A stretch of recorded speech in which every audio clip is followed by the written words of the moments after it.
your kid? No, I had that feeling. Yeah. There's 3 girls over here with 3 different types of shirts. One's got a fucking low cut, show you my boobs. One's got a turtleneck, one's got a V-neck. Guess which one has a hairy pussy? Anyways, it's up to you to guess. We're all gonna put our bets on it. Is it low-cut boobies? No. What? That guy said no. That guy knows vaginas. It's not that one. You'd see a hair poking out the top. Is it V-neck? Is it V-neck over there? Could it be her? If she says, I don't care, I'm eating crackers, I can't fucking slow down. I got myself some nachos, I got no time for your stupidity, sir. I smoke some pot, or is it the lady with the big bush over there? Right up? Turtleneck, that's who has the big bush, you can tell. Shut down for the winter, see you in the spring, grow my pubes long. I'm gonna have a warm winter. We'll see you in 7 Springs when I shave this thing up in May. Very classy, very, very nice. You guys go back to your pretzels. I'm sorry I did so many jokes there. You want to choke on a pretzel? It's terrible. Fucking gags on a pretzel while fucking some hairy puss lady just hangs up. And you're wearing a coat, so you're ready to leave at any time. She's ready to be offended. I'm not even taking off my jacket. I'm gonna fucking write a complaint note right now. We're going back to West Virginia Mountain Mama.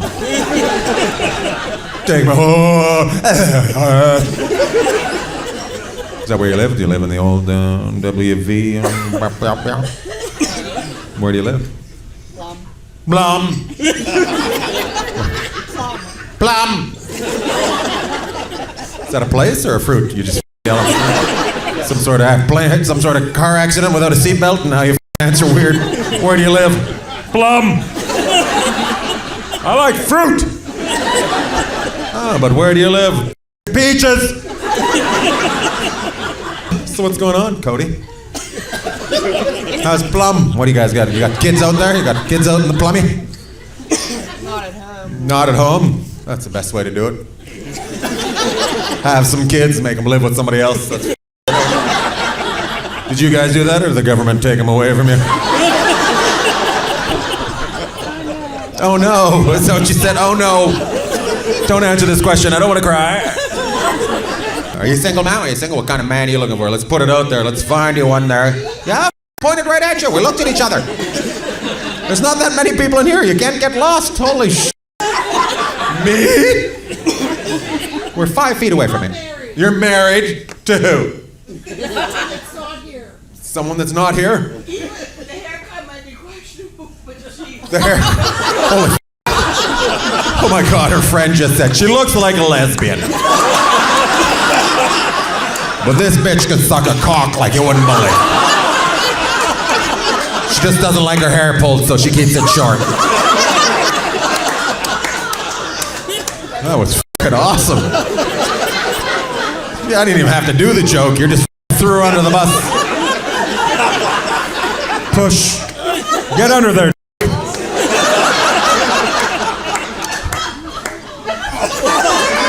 Oh my God, she's so flustered. I've never heard these kind of words in public before. I've always said it at home alone, but in public, that's crazy. I just called her something that holds water back. Anyways. Have you ever talked to a stranger before? I feel like you're struggling with this. I'm still talking to you. Is it? No, her. Yeah. Are you girls cross-eyed and I can't see? I just want to know. I find cross-eyed girls sexy as shit, man. I don't know what it is, but I'd like to make a girl find me.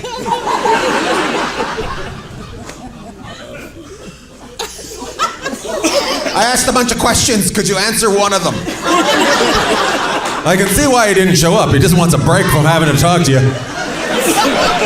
What's that? I'm married to a man. You're married to a man. Right? Everybody calm down on this side. Everybody was nervous. What's that? He likes what? The boobs? Yeah. But your vagina scares him. Right? He's like, I'm unsure about that. What do you think's great? My vagina. Your vagina? Oh my God, she gave her own vagina a review. Let me tell you something. 5 stars for this puss right here. I have tattoo. 4.5 stars. You're fantastic. Your friend's a dick. No, she got all fired up. She's not a lesbian. I know she looks like one. That's just mean. There was no need for that. Oh, how do you know each other? We're best friends. Really? So one of you is trying to trick someone into the other thing. I know, she looks like a lesbian, but she won't lick it. I keep trying and what? She will lick it? No. That's not her jam. That's not her jam? Or, no, not no. That's not her jam, but you're like, A tongue's a tongue. Once in a while, I'll go down to Giant Eagle and get myself a cow tongue and just slap it on my pussy. It's like, yeah, yeah, yeah. Oh, yeah. who got a did somebody get a coffee martini at 11 o'clock at night? Somebody's gonna drive. Who got it? Wait, is that a coffee martini? What is that? Espresso. Thank you for coffee. I don't drink. I don't know. You're never gonna sleep with that. You know that, right? You'll be okay? Did you just tell me to off? Did I look out for your well-being and you just said, I'll be okay, mind your own business? How about you care about your own lawn, Karen, and shut the up about mine? That's what you just said. Maybe you should slow down on the espressos. Maybe it's got you all fired up. Are you okay, buddy? Did she pick on you? No, I'm good, yeah. I feel like she's the bully in the relationship. I feel like she pushes you around. No? Your kid's the bully in the relationship? That's your kid? Hold on, that's your kid? Oh my God, that's the worst date ever. You gotta really look, and you gotta look at the fucking Tinder profile. If they do not have a photo on it, just don't risk it. I'll meet you at the fucking Improv. Oh, hi, Jason. Mom, was that you? Yeah, we do have a lot of likes of the same, don't we, Jason? Who brings their fucking kid? Did you not look at the internet to see what I did before you came down here? That's half an hour of a woman smacking herself in the puss with a cow tongue. Now your son's gonna try to sleep later? Rolling around in bed. I've seen it in my head, Mama. Congratulations. Thanks for marriage. Did you graduate from something, or why are you here? It's my birthday. It's my birthday. You have terrible parents. Is that your mom? Is that your father? Yeah, Oh, why didn't you guys f***ing tell me that, for Christ's sake? I thought you guys were on a date and they were on a date. It was f***ing weird as shit. I had no idea I was known as the family comedian now. Have you not seen what I do? Mom, this is what I want for my birthday. I want the whole family to feel uncomfortable for Thanksgiving. Is that your girlfriend or your sister? Sister. Nice. Calm down, everybody. They're from a small village. There isn't many choices. And you're the father? Oh my God. And I like the way you just stood up for the family, just watched it all happen. I told you, motherfuckers, I'd get you back at some point. This is for my Father's Day gift. F you all. You seem like a good dad. You seem like a fantastic dad. You're welcome. Meanwhile, 2 lesbians fight in the corner.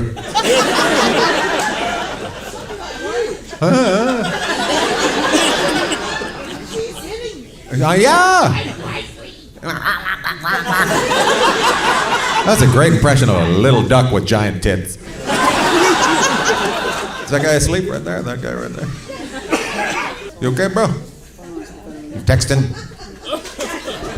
No, it's okay, buddy. Don't judge him. He's young. He's got things to do. I think there's lesbian midgets in here. He's texting his buddies. Get ready, get Rick, get David, get the f***ing car and come down.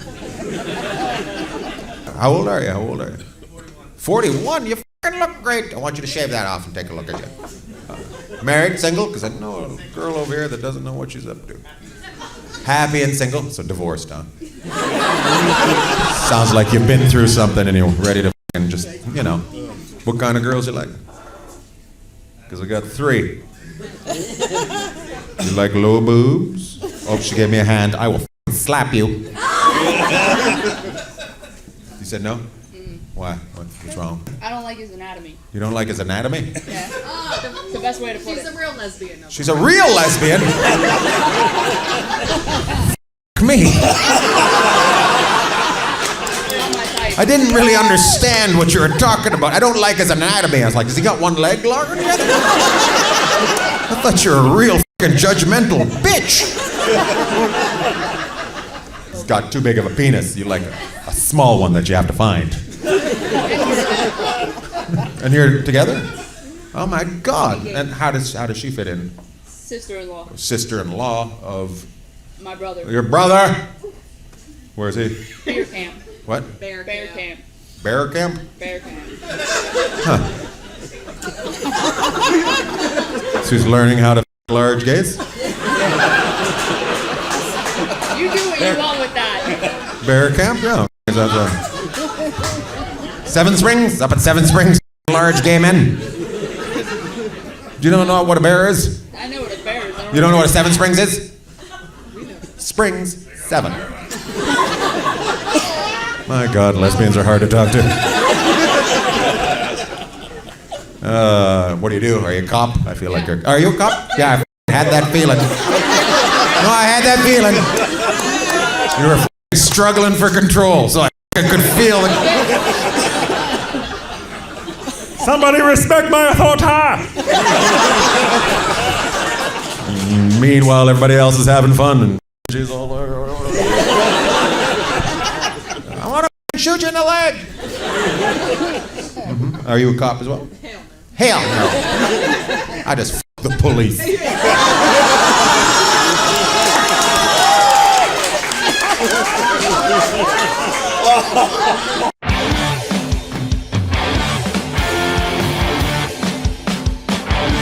Hey everybody, welcome to Ian Bagg Bought a House, podcast video cast about me, Ian Bagg, buying a house on the Virginia shore, and my mother-in-law lives in it while we turn it into a family vacation home, and she becomes the caretaker of that house. I come in every week and I talk to somebody else new in the art of owning a house, buying a house, fixing a house, dealing with problems that you never thought you'd get having a house. And this week we've got Realtor Scott Capelli. He is from Newport. He's with First Team Christie's. So, you know, we're going to hear a lot of good stories about rich people, blah, blah, blah. It's going to be fantastic. We're going to have a good time. This week, let's see. So last week we did the show on July 2nd. So since that time, we've had Independence Day go by. And what an Independence Day it was. First of all, we party at our house on July 3rd because we live in Long Beach, and the Long Beach Fire Department, they do a big old party with fireworks on July 3rd, and we all get on the beach and watch it, and everybody goes, ooh, ah, ooh, ah. And I have a vape pen that I got from some people, and I got high for it, and I couldn't stop giggling to myself while doing talk in my head, because we had our friends over and their little girl was doing the same talk out loud that I was having in my head. She was mocking the fireworks, and I was loving it because I think fireworks are stupid. And she's like, oh, that's the best one. Oh, that's the best one. Oh, they're all the same, so they're the best ones. Those are best ones. And I was thinking the same thing. I'm like, wow, this is exciting. This is exciting. This must be what sex is like after you get snipped. That's what I was thinking. Anyways, Chris came out on So July 4th, lying in bed, we had a little bit of an earthquake. And my wife was in the living room, and she goes, yeah, I think it's an earthquake. And I said, no, it's just waves hitting the house, because we always get waves hitting the sand in front of the house, and it always shakes the house. And I'm like, oh, that's an earthquake, because it hasn't stopped. It's supposed to be stopping after a couple seconds there.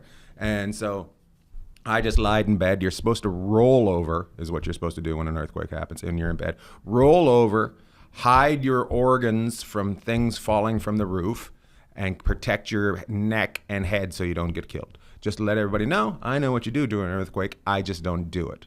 All right? So that was that earthquake. Friday night, I went and did a show at the Hollywood Laugh Factory, and I was just waiting to go on. And as I was walking to the front door to go outside, because I don't hang out, I just pace around. As I was walking outside, the doorway started to move. I'm like, oh, good, we're having another earthquake. And the guy that was on stage was like, this place is moving. And I went outside thinking I might get followed by a bunch of people. Not one person moved out of that building. Not one person. I was the only one that left the building. Do you know what you're supposed to do during an earthquake, Chris? Get in a doorway usually? No, you're supposed to drop to the ground and use anything to protect you. So go under a table or whatever. All right? That's what you're supposed to do. You're not supposed to get in the doorway because the doorway can split and throw you out of the door, and it also can cut you in half. That was the other thing. It can cut you in half. Did you know that? I did not know that, and I'm glad that I just stayed. I was here on the 11th floor when it happened. You're on the 11th floor? Yeah, I was working late, Oh, man. and it was a little scarier that. Were you by yourself? Yes. Oh, so you're in the bathroom taking a poop all by yourself, and all of a sudden everything started shaking? Yes. Did it shake for long?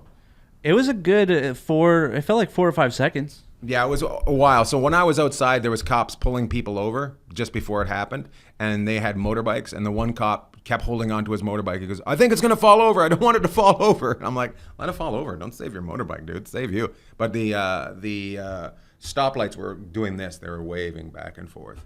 But just like when I was in Omaha and they had a tornado, and the tornado went probably, I don't know, just in front of the club and took out things in front of the club, and we were all hiding in the stairwell.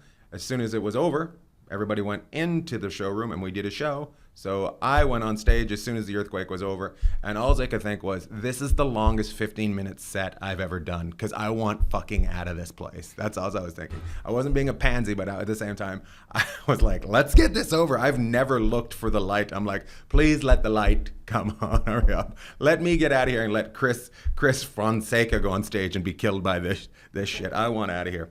And then Saturday night, we went to the old Ice House, and Chris did a set. I had a bunch of friends come out. Who was it, Chris? It was me, you. It was Carlos Kotkin, Wendy Wilkins, Dave Williamson. and there was one other guy from San Diego, but I forgot his John name. Wynn did a show. Josh came up. Josh, yes. Josh Dumel. Josh Dumel. All extremely funny people. They were awesome. Yeah, it was a great night. And if you came out, make sure you come out and see a show. And this week I will be at Nyack, New York, West Nyack, New York, at Levity Live, West Nyack. If you want to go to a mall that's nowhere near anything, that is almost in New York City, and you want to see me, come out to West Nyack, New York. We are going to have a great time. We got shows on Thursday, Friday, Saturday, and Sunday. By the way, I'm putting the brakes on Sunday shows. Sunday shows, I'm going to be switching all Sunday shows. I'm going to work on these club owners to Wednesdays, because Sundays are just a fucking letdown, because it never packs out unless you're a huge name. That's the only time it packs out, right? So Wednesday, if I do an extra show on Wednesday instead of Sunday, it gives me time to build a little bit with the small amount of people that come out on the Wednesday with, what do they call that? Water bottle chatter? What is that when you work in an office and you talk around? Water cooler talk. Water cooler talk. And water cooler talk doesn't work on fucking Monday morning if I'm gone Sunday night. If I leave Sunday night is my last show. So I'm going to try to do that. That's how I'm going to work it out. I don't know why I'm swearing so much today. Swearing a lot of anger. You survived an earthquake, so you. I survived an earthquake. Let's make sure there's anything else that I need to talk about. Let's see. The pot was, so here it is. So on our July 3rd party, I made 3 pounds, 4 pounds worth of hamburgers for all my friends that came over, right? And then our friend Tanya came over with her new boyfriend, and it's the first time we met him. Well, Johnny likes to go skin diving and go swimming in the ocean, showed up with 14 lobsters that he caught off the Catalina coast. So guess whose hamburgers didn't get eaten, because everybody was freaking out about there being fresh lobster from the California seas. Yeah, we still got hamburger in our fridge. That's why I'm angry. But his name was Rand. Do you want to know what Rand is short for? I have no idea. Randy. Really? That's it? He had to shorten it up. People couldn't spell it, so he had to. Yeah, he goes by Rand. His name was Randy, but he's like, nope, I'm not horny, so take the Y off. What do you think of that, Chris? That's like a dad joke. Where is speaking of dads, where's Renee today? Well, it's his birthday, so he's getting tacos. Oh my goodness, it's Renee's birthday, so he's getting tacos? But what about his butthole? Can his butthole survive that? Well, he just had it checked. He just had his butthole checked last week. time. That's why I missed the show. This week, he's reloading his butthole with tacos. Oh, let's get to our guest, shall we? What do you think, Chris? Shall we get to our guest? Let's put on some let's go. sunglasses so I can be cool as freak as I talk to our guest. Scott Capelli from First Team Christie's Realtor Extravaganza. You look like more like a golf pro than a real estate guy, to be honest with you. Thank you. Was going with that look. I'm not a shirt and tie guy, so You're not a shirt and tie guy? No, never. Even when you're working? If it's for like a photo shoot or like a company event, I'll throw in a tie, or I'll do the suit without a tie because I think that's equivalent. Right. But that's it. I hate dressing up. Worst part of the job, dressing up. I've got a lot of questions for you. First of all, how did you get into real estate? So when I was a kid, I was kind of always obsessed with houses. I'd drive to model homes and walk around and hang out there for a few hours after school. Are you serious? Yeah. When I got my license, I would drive around Yorba Linda to model homes because at that time there was a ton of model homes. And, they would always say, like, oh, are your parents here? And I'd be like, yeah, they're in the car. They just want me to get a brochure. Get the brochure, hop that little fence that anybody can hop, and hang out in the model homes. And I don't know. I was a weird kid. So that's what you wanted to do? Yeah. I mean, I was actually interested in being an architect, but then I suck at math and don't know how houses work. Yeah, I've always been obsessed with houses and new builds and floor plans and all that. Did you ever work for a company that sold like the setup, like that you're jumping, those things? No? No, not at all. I worked for an appraiser during college. So that got me into I did all the field inspections before the market crashed. So she was super busy. I would actually go to everybody's houses, take the pictures, measure, and I probably did 2,000 or 3,000 houses back then. Wow. And that was kind of cool because I loved going inside people's houses. And sometimes they would just like leave, and say, lock the door on your way out. And I'd be there for 2 hours, just like walking around, obviously getting my stuff done. But, what's the weirdest thing you ever seen going into somebody's house to do an appraisal? So you'd be surprised that people don't hide anything, like I'd never looked in anybody's drawers or anything. Right. But one house in Long Beach, probably right by you, it was like an old craftsman style house, about $1 million, remodeled back in 2005.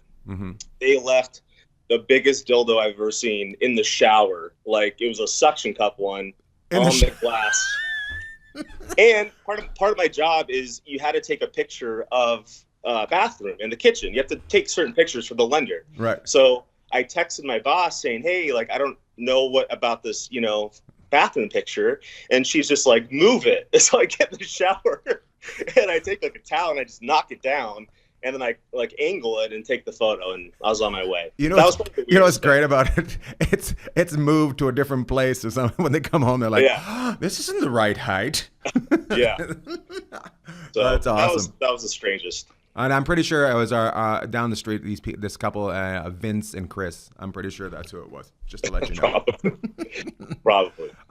Okay, so you do that, and then you decide you want to be a realtor. Yes. Yes. Yep. So I've only been on the real estate side for about 3 years now, and I started in 2016. And from 2016 up until now, I've sold about like $22 million worth of houses, which. In Newport is like 1.5 houses. Yes. So one client was about 12 million of that. We sold a house, bought him a house, then sold it again. So hold on, they bought a house? Yeah. And then they didn't like it. We sold his house in Newport, and on the water, Newport Harbor. We bought him a house on land, not on the harbor. Right. And then he died in a helicopter crash. So we had to sell it again. Oh my God, that is a way to live. Just to let you know, just be able to live on the harbor, then live on land, and then die in a helicopter crash. That is a way of living. Oh my God. Well, you gotta thank him for helping you out. I did. I call my Acura like his name. That's when I drive funny. it. I go, hey, thanks. Thanks, but let's not fly. Let's not fly when you call his name. Okay, so what are the 5 things? Okay, let's say I'm selling a house. What are the 5 things I should do to make a realtor want to work with me? You mean how to prep your house? Well, or? just the 5 things. Yeah, my house should have this already done when I call you to come work with me. Okay.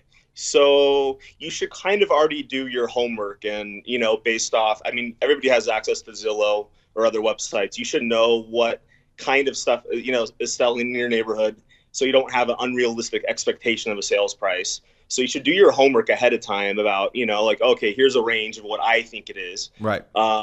You should already have, kind of you should already know where you're going to go. Are you going to sell it and buy a place? Or are you going to rent a place? What's the deal? Just to stop you there, do you run into people not having their next step planned a lot of times? Oh, of course. Of course.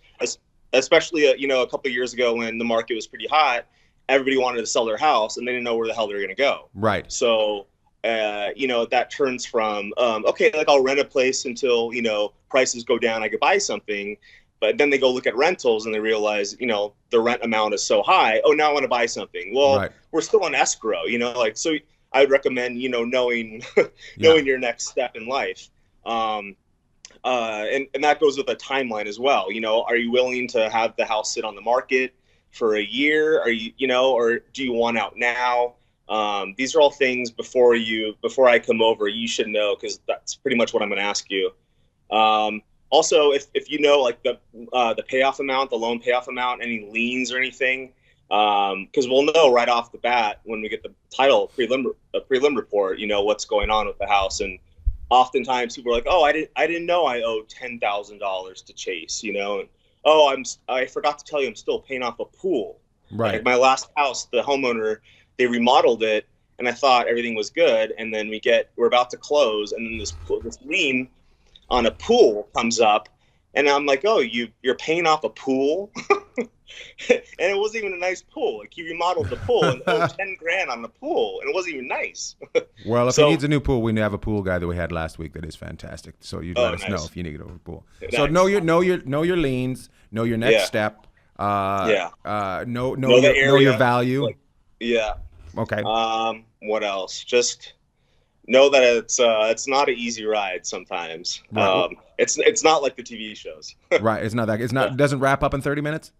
Nope. Oh, okay. What is something that'll scare you off of working with somebody? So I'm a pretty good judge of character right off the bat in terms of when I come over. If it's luckily all my clients mostly have been friends of friends. Mm-hmm. So I always reach out to those friends and be like, oh, what's the deal with this person? Am I going to go crazy? Are they very needy? Are they going to call me at midnight? So I do my research going over there, but usually when it comes to, deciding on a price right away, I can tell if they're being realistic or unrealistic. And for me, I mean, if someone's way off from what I have, I know it's going to be a nightmare. And, every other realtor will take that job because every other realtor will say, hey, you want to sell it for $1 million? Yeah, that's a great idea because they want that. They want the job, but it won't sell for $1 million. So I come in, I'm very realistic. So right off the bat, I could tell if they're nuts or not. And then I decide if I want to continue that arrangement with them or not. Right. Yeah. Have you had any, before I ask that question, is there a nightmare for a seller that's different for a nightmare for a buyer? Are they just both unrealistic? They're both nightmares. Usually the nightmare is, the closing time. If the buyer thinks the escrow is going to be 45 days and they're all moved out, they're all ready to go, and then it doesn't, that's their worst nightmare. It's not closing on time. On the selling side, it's the same thing because, they have such a small window to move. If these people don't have another place to go, that, they only have 2 or 3 days to move everything. And if it's not closing those 2 or 3 days, it's hell. Right. So it's usually when it comes to the closing time that they're both equally, they could both get screwed. And so basically what you're saying is if you're selling a house, have some place to put your stuff in storage, because chances are it's not going to happen on time. If you're moving into a place, probably have an extra month's rent or whatever going on, so you can be relaxed and not a dick to probably you is who they're probably a dick to. Yeah, it's all my fault. It's all your fault. Have you had any famous clients that were a pain in the butt? Yes. So hold on, you're allowed to tell us this? Yeah, it's fine. So in Newport Beach, the guy that died in the helicopter crash, my client, he's a pain in the butt. Yeah, he's a pain in the butt. Sorry, dude. So when he bought this house, not on the harbor, it was listed for $5 million. We got it to him for $4 million. A beautiful house, all one story, steel, totally remodeled. And when we got it for $4 million and we closed, this woman from Flip or Flop, she's on that show on HGTV, Christina. Susie Yoga Pants. What was that? Susie Yoga Pants. That's what I call her. Yes, in her Lululemon. Yeah. She just came from Orange Theory. Yeah. So she stopped by in her Bentley, and she wanted that house. Well, he just bought it, so we got it for $4 million. He turns around and says, "Yeah, I'll sell it to you for $5 million," and then she backs off, right? And then we don't hear from her. And then, unfortunately, he passed away in a helicopter crash. And guess who comes around? Guess who comes sniffing around? She tried to kill her husband with cancer, but now she's killed a guy with a helicopter. So the weird thing is her ex-husband lives like 2 blocks away. He bought a house first. That was like a modern farmhouse for like $2 million. It was in Costa Mesa, but literally 2 blocks away from this house. So she decided to put in an offer for 4.5. Right. The widow of my client, she wanted to sell. She didn't need to live in that house anymore. So we opened escrow at 4.5, and it was just a nightmare transaction because she used an agent, which is super weird. She used an agent. She has a real estate license, and actually her license is in my office in Newport, or it was as of this time that it happened. So she could have done the deal herself. Hold on. She was one of the people out of your office? Yeah, so she has her real estate license, but we got an email around saying like, "Oh, Christina Mosa joins first team in Newport," like a year ago, and then this happens, and she's using an agent from a different broker. So we're like, "What the hell is she doing?" But I think it was a friend of hers. So we opened escrow, and right off the bat, it was she wanted to come at like a Saturday night at like 9:00 to like look at furniture. And then she'd be late, and her agent would call me saying, her flight's delayed. And I'm like, it's not Obama. Like, who cares? No, it's not. She's not going to come. And everybody on the buyer side just treated her like, she's like amazing. Right. But on my side, I like my responsibilities for my client, this widow who just wants the money. Like, she doesn't give a shit. She wants to get rid of the house. Show. She wants to move on from her life. She'd like to heal. She doesn't care. Yeah. And so we were, she didn't know where she was going to move either. She didn't know if she was going to buy something, rent something. My client was super stressed. And then, then I hear, oh, well, they sold their house. Now she's in a rental. We're really pushing to close early. And I'm like, okay, let's stick to the contract. Like, everything is just, you can't argue with stuff. And so it just turned out to be horrible. And then at the end of the day, she backed out like 1 week before we were supposed to close. She just called the whole thing off. Hold on, she didn't buy the house? Oh, she did, but I'm freaking out, and I'm calling, my broker, and I'm calling everybody, and she comes back and she's like, okay, I'll buy it for 4.1. So $400,000 hit. So then we're back and the thing sells for 4.1. And she said, there was a lot, she didn't have the money to renovate all of it that she wanted to do. So that's why she offered 4.1. And then she moves in, and then she guts the place, and she guts the whole backyard. And it was already like a remodeled house, beautiful. And yeah, it was not fun. So she pulls it out. Do people do that a lot, where they just just try to get it down? Not in my experience. It's they don't completely back out. She was like, she had sent something over to cancel the deal. My last deal, I was these people were like testing me and saying, okay, we'll back out if you don't come down $10,000. And I said, And you're okay, like, we great. just got fucked for 400,000. We don't give a shit Yeah, about I'm like, 10,000. okay, fine, Yeah. great, thank you. And then I hung up, and then an hour later they called. Oh, they changed their mind. So that happens a lot, but not $400,000. You know, Right. on a 4.5 house where we know that we bought it for our client for 400 grand, and now we're just making up the commission difference, and our commission was lowered. So you know, you're not even making the money back that you bought it for like 5 months ago. So that rarely happens. And then the day that it closed, you know, my client, that was a nightmare because no one ever shows up at that 5 p.m. In the contract, it always says, you know, close of escrow by 5 p.m. You know, you turn over the keys and stuff. That never happens. The agents always work together and say, like, hey, you know, I'll give you the keys here. I'll meet you here. At 5 o'clock, I get a phone call saying she's on her way to the house, you know, or the keys there. My client, the widow, calls me saying, I'm moving motorcycles. My husband's motorcycles. I don't know how I'm going to get them out. I'm still here. And I'm like, okay, calm down. You know, they're not going to, Right. the house is closed, but whatever. And that lasted for 4 hours of her still moving stuff out, which, you know, is a nightmare on my end because there's nothing I can do. Right. It's embarrassing that she wasn't out in time. But then, you know, Christina kept like circling the place, and she finally got in at 9 p.m. that night. But it was That's about the time she likes to do things anyways, according to her plans of seeing the place. So that's yeah. So to my listeners, don't be a dick. When you buy the house, you're gonna live in it a long time. That 4 hours, people get stressed when they're moving into places. Everybody's stressed on either side. Take a breath. If you know your agent, it's going to be much easier. Talk with them. If you get the price that you want, maybe take another breath and go, okay, we're going to get there. It might be midnight when we move in, but that goes back to before having that extra time for the place you're living at while buying a house. So everybody just calm down, make life easier for everybody. Question. So you get the commission from who on that sale? So it's always from the seller side. So, you know, it's always from the seller. Yeah. So for $4 million, the seller, the widow, would pay my part, and then the buyer's side, which is Christina's side. But usually at that price point, you know, anything over a couple million, my experience has been the clients are always like, okay, you know, this is a large sum.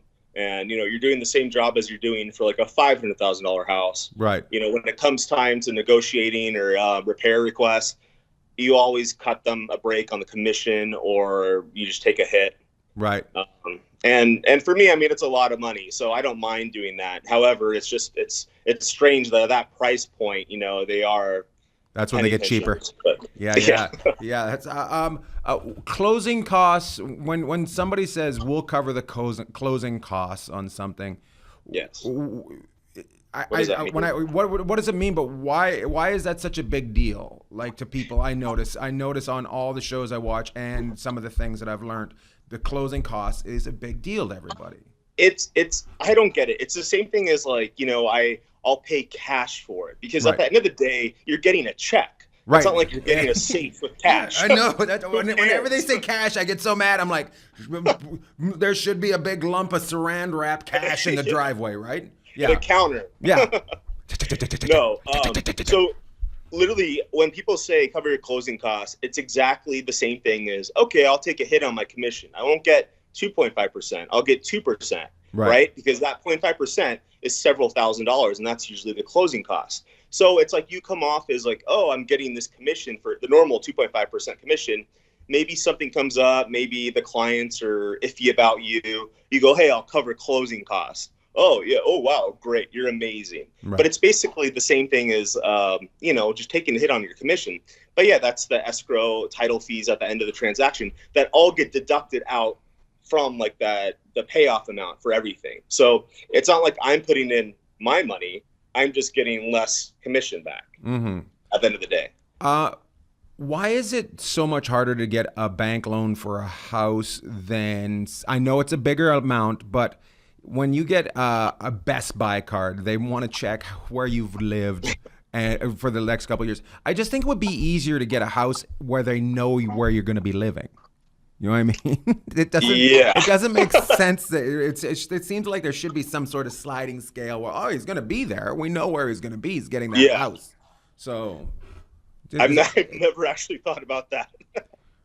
It frustrates. It frustrates me like you wouldn't believe. Do you have your own? You get a lot of Best Buy cards. You know what? Best Buy drives me insane.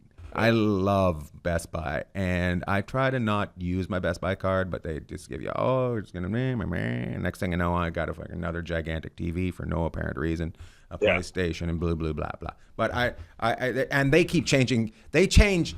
What drives me mad about the Best Buy card? They've changed banks that they work with 4 times while I've had a Best Buy card. I'm like, I'm not allowed to just switch up my credit card like that. Come on, guys, just pick up. Yeah. Anyways, I don't know what I'm complaining about that. Have you ever caught anybody having sex in a house while you're showing it? So in North Hollywood, good old North Hollywood. I drove like 2 hours to show a property there. It was a condo. They knew I was coming. I talked to the agent. The agent said there was a lockbox. I have my lockbox key thing. I go there. I always knock, especially now. I always knock and ring the doorbell. No one answered. It's just a condo. I mean, it's not a mansion or anything. Right. I wait a few minutes. I walk in. It's a 1-car garage, and there's a car in it. I'm like, okay, a little weird, but whatever. And I say, hello, nothing. I go upstairs, and it wasn't a couple. It was just a man. By himself? Yeah, having sex by himself. And the funny thing was, it must have been priced to sell. That's what I'm saying. This is fantastic. He was laying on the ground with his laptop, and he didn't jump up. I was expecting him to jump up, Well, hello, Scott. That's what he said. But he didn't. He didn't jump. No. Who was he? He lived there. He was the owner of the house. So in my head, I'm picturing it empty, like no furniture. Oh no. Just him, no, sorry. Just like the maintenance man going upstairs. Oh, this looks like a good place. Don't whack it. No, it was the owner. To trim some up. And then he didn't jump up, and then he was like, okay, well, I'm gonna take a shower. You can keep looking at the house. And we're like, oh, we're out of here. I'm gonna take a shower. Look, I gotta and get then this. another couple came in as we left, and I was like, do I tell them or not? No, you don't tell them. I just left. What's the big thing what's the new thing in houses that makes people buy something? Like when you walk in and there's you have this? Yeah, we want like this the place. wow factor. Yeah, I guess that's what it is, but it's the ooh wow.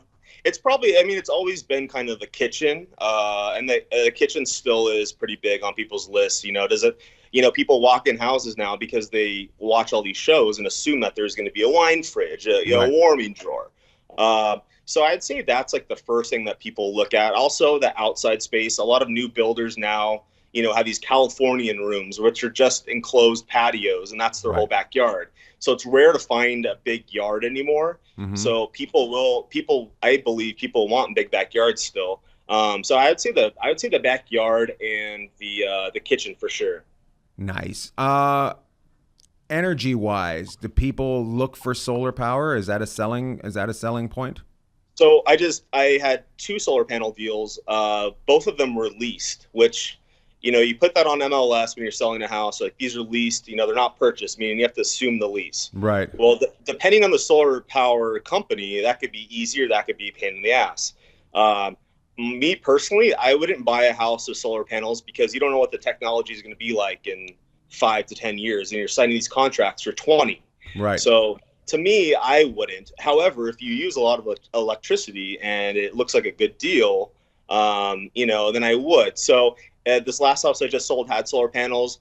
It was 50-50. People would walk in and say, oh, they're leased, and then peace out. Right. And then people are like, oh, solar panel. Well, what's the monthly? What company is? Are they Tesla? Yeah, I have a Tesla. Great. And that's the person that bought the house was impressed because they're Tesla panels. Were they the shingle kind of things? No, not the nice ones. No, just they a were big chunk Tesla on makes like old school ones.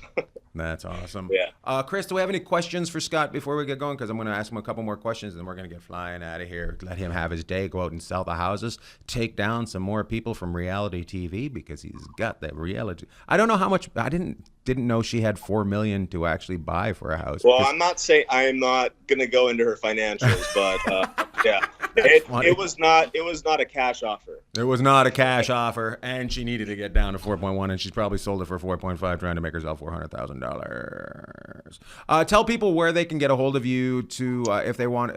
And by the way, I know you're in Newport, but you do all of California or just Southern California? Well, not all of California, but Southern California, LA, OC, Inland Empire. You can find me on Instagram. My name is Scott, and the last name is Capelli, Cappelli. Or you can go to my website. It's www.buysellDonate.org, because I donate a part of my commission to a Cancer College scholarship that I run at Cal State Fullerton. Tell us more about this before we get going. So my best friend brother passed away from brain cancer in 2016, and he graduated Cal State Fullerton in 2014 and with me. And Cancer for College, it's run by Will Ferrell's best friend, and they give $5,000 a year to cancer survivors attending college. So I'm in charge. His name is Frank, so I run the Frank the Tank scholarship at Cal State Fullerton. So every year we give out $5,000 to a cancer survivor or someone currently battling. So, and that all comes from my commission. So I take part of my commission and put it towards that. That's awesome. Good for you, man. That's a nice thing to do. There's nothing you can never go wrong by doing that. You're helping somebody out, and people are going to run into those situations along the line. As we get older, we find more people with problems, and if you have a chance to help somebody out with what you do, and if you love it, you got to give a little bit. So yeah. Chris, any questions? No, not really. There's mostly just like people were saying they have had. So one guy, Michael Bednarek, I'm dealing with a high maintenance buyer right now, and then what a PETA. I don't know what that means. What a piece of shit. Oh yeah. I think that's what I mean. So he's dealing with a high maintenance buyer. What any suggestions for a seller that is dealing with a high maintenance buyer? Anything that before we get going? Well, I mean, it's really not this. It's it shouldn't be any transaction. Really shouldn't be stressful for the buyers and sellers. It's stressful for me. I take everything personally. So my job is not to have the seller stressed. So really, I mean, it's the agents aren't, communicating well. I find that honestly, I try to be friends with the other agent right off the bat, and have a good communication. I follow up everything in writing because of course they like to say stuff on the phone and then, you're screwed. So I follow up every conversation in writing, what we just talked about. But I've learned that, just getting good communication with the other agent makes a smooth transaction. Nice. And not like the Christina Moser one. Right. And if you are having a stressful time, you basically have a not very good agent, right? If it's coming back to you. So, shouldn't. I mean, it's really not like, brain surgery or anything. It's simple. You don't need a college degree to do this job. Ooh, you have to have, just threw yourself under the bus there.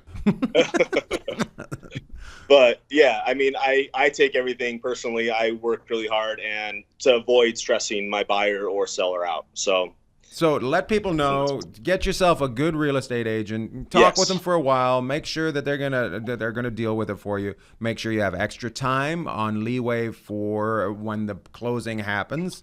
Don't be freaked out by words like "we're gonna cover the cost." Know what your house is worth. Know what your house is worth. That is one thing. And don't fall for these TV shows. They are, at the end of the day, TV shows that everybody needs to. And if they want to get a hold of you, one more time.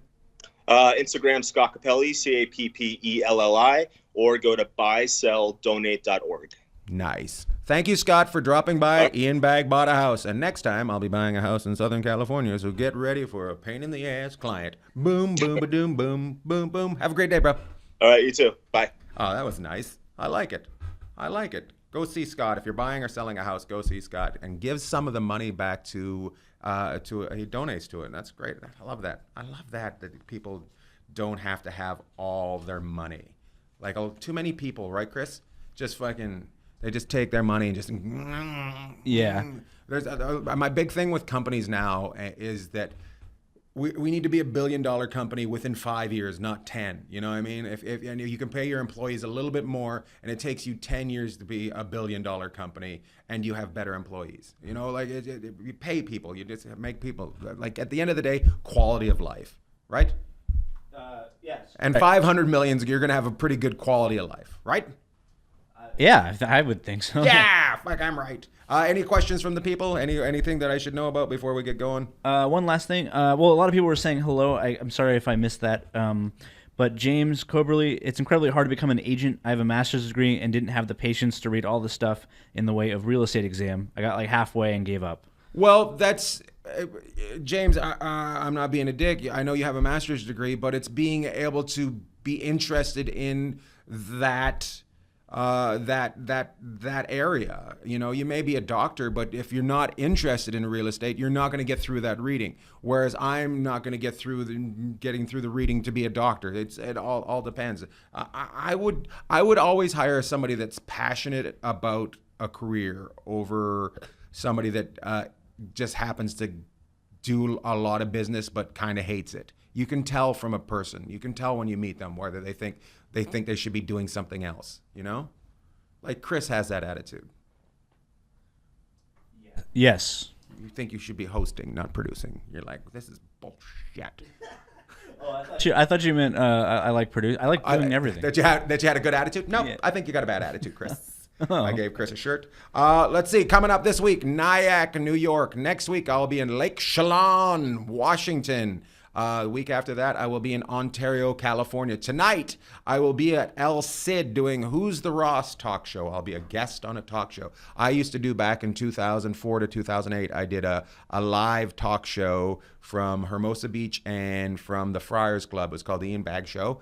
And there's a guy doing kind of the same thing, but it's online. And it's called Who's the Ross? And he talked to me, and I was like, I'd love to be a guest. So I'm going to do his show. I think he's got a band performing tonight, and also a guy that's a what do they call it? A trainer, a personal trainer is coming in to talk. So I'm looking forward to that. It was a lot of fun. I used to do that with Brian Irwin, used to help me out. Pat Keene. Who else used to do that? Oh, there was a couple. Joe Bartnick used to write on it. Andrew. Why am I blanking on Andrew's name? Andrew Wantock, who is now one of the producers on Comedy Central. You know, we used to just fool around and do this stupid thing. We didn't know anything any better. And Comedy Central was looking at it, and then they picked Daniel Tosh. E Entertainment was looking at it, and then they picked Chelsea Handler. So, as you know, I've always been second place, except for with my wife. I'm first place. But that's not true. She also was going to marry this other guy, and then I came into her life, and then I was second place too. I was second place too. Thank God he dumped her, so I got her. Now I'll probably get beaten when I get home for that. You get in your room, and you don't come out of there until you apologize. That is not how my wife talks. She talks like this.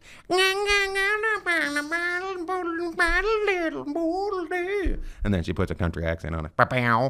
So, let me know who you want for guests on the show. If you know somebody, I'm looking to talk to a plumber, if anybody wants to know. I'm looking for a plumber to talk to. I'm looking for a flooring person.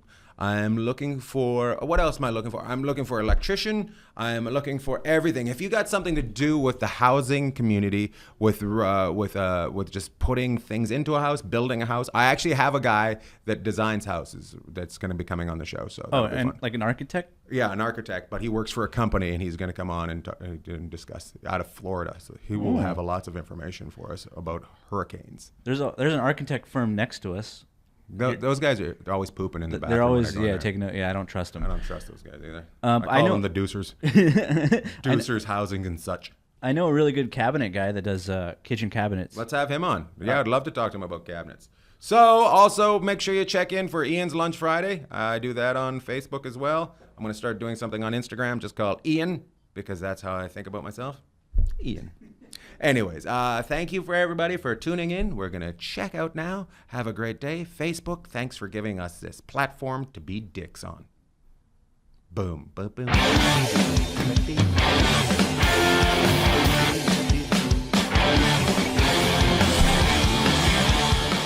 bought a house. Oh. Yes.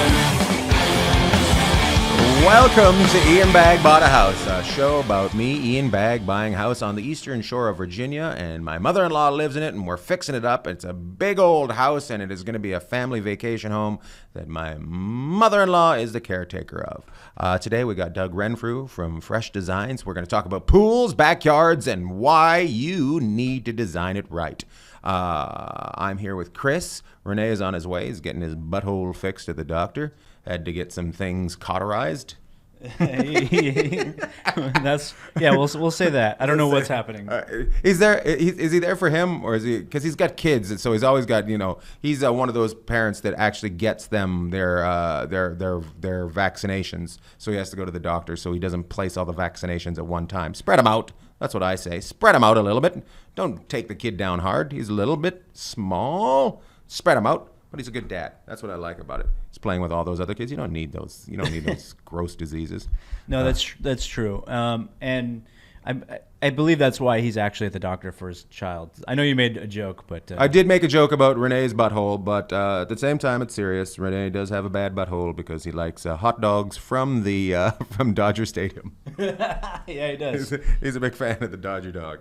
He's a Dodger Dog fan. Well, Chris, to tell you about my week this week, and keep me on time today, Chris. Keep me on time. People were complaining Correct. that I went to 45 the other day. They're like, oh, so long, Ian, too long. Too much, Ian. Just to let you guys know, my week was fantastic. So last week, as soon as I left here, I got on a plane to Las Vegas, and I went and did a show for the Las Vegas Convention Organization, which is the people that put on all the conventions in Las Vegas, at the Jimmy Kimmel Comedy Club. If you haven't been to Las Vegas, the comedy club that was the nicest was Brad Garrett's. Well, guess what? Guess who just got kicked in the nuts hard? The Jimmy Kimmel Comedy Club is very sweet. It's like a great room. It's in a great area. It's right in the Link. You know where that big Ferris wheel thing is? It's right there. It's right on the street. It's got a great bar downstairs. They got bands playing downstairs. You go upstairs, you see comedy, you come back downstairs, boom, you're back in the thick of it. It's great. I'll be there at some point. I know I don't need to advertise for Jimmy Kimmel because he has his own TV show. But let's say Jimmy Kimmel Comedy Club. Let's all go together. And then I came home for a day, and then I took off to Pittsburgh. And Pittsburgh was the DVE Comedy Festival. Randy Bauman and the boys from the morning show out there, and Val put on a big night. It was me, Bill Burr, Billy Gardell, Jessica Kirson, Roy Wood Jr., and Billy Crawford from out there, and we were in the PPG Paints Arena, 7,000 people and us, and it was fantastic. And I called management afterwards, and I said, I'd like to do arenas more.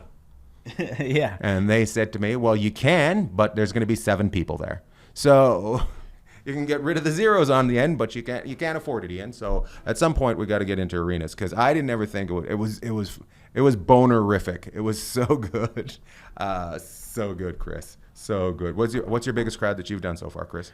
I've only done packed comedy club shows, whereas So 300? Yeah, that's the most.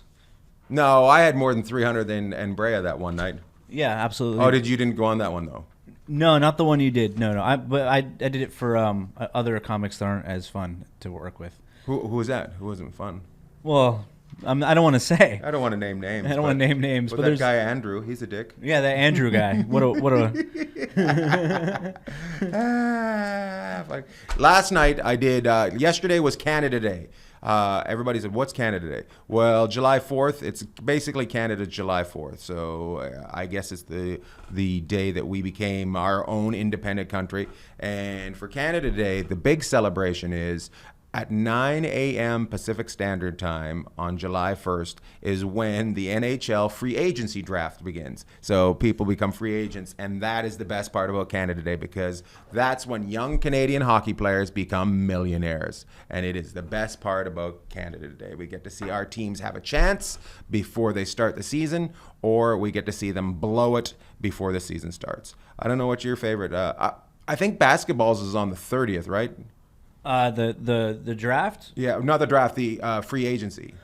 I don't know. I know that I don't know. I'm not a huge basketball. I'm more into hockey, baseball, and football. Which out of the three, which comes first? Right now it's baseball because my team's doing great. So hockey this year I didn't even follow as much. Who's your team? Kings. No, your baseball team. Oh, Dodgers. Never heard of them. Yeah, yeah. I don't know who they are. What are they named after? So at some point in Brooklyn, there was kids that tried not to get hit by trains, and those were called Dodgers. Yes, that's actually where it came from. And they just tried not to get hit by trains. Yeah. I don't get it. Like. Yeah. No, that's exactly. So how was there a group of children in Brooklyn at some point that just kept getting hit by trains? There must have been, but that they did get their name from dodging trains. That is correct. So why aren't they called the Los Angeles pedestrians? I don't know. Well, it's just stupid. Like they're dodging things that are coming at them. Let's call a baseball team that. Yeah. Mm-hmm. They should be called the Brooklyn Bagels.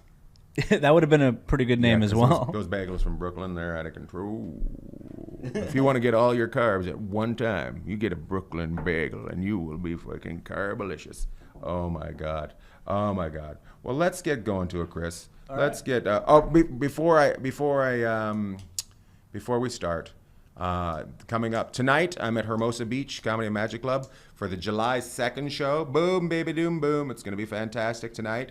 July 3rd tomorrow, big fireworks extravaganza in our neighborhood. The Long Beach Fire Department puts that on.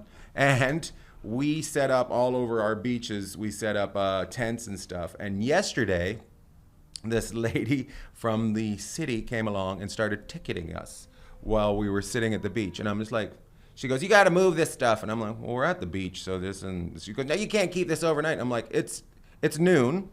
So why would you ticket us now? You should be ticketing us at night. You shouldn't be ticketing the people while they're at the beach, right? She's like, and I'm like, okay. So I took the ticket and I just called the place and I took pictures of all the things. I'm like, you're gonna take down all the local stuff here. And anyways, I complained enough, and enough people complained enough. They decided not to take down all our stuff.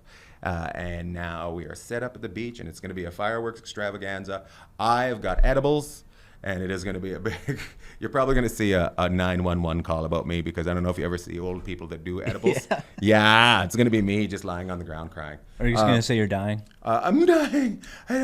It feels like the clock isn't moving. I might be dead. And then on Friday, I'm at the Laugh Factory early show. The late show, I'm at the Improv, and Saturday night, I'm at the Pasadena Ice House for 2 shows. So make sure you get your tickets. It's going to be a big night. I got a bunch of friends coming out and doing shows. We're going to have a great time at Pasadena Ice House. 2 shows, 8 and 10. Ice House, Pasadena. Let's get to it. This week on the show, we're going to talk about pools. A young man that I know that's come out to shows for a while, has a great company. He's always sending me videos of jobs he's doing. It's called Fresh Designs. Doug, welcome to the show. Thank you for doing it. You're in your backyard right now, first of all. Absolutely. Enjoying the day. And did you do your backyard? Were you the one that, or did you buy that already done?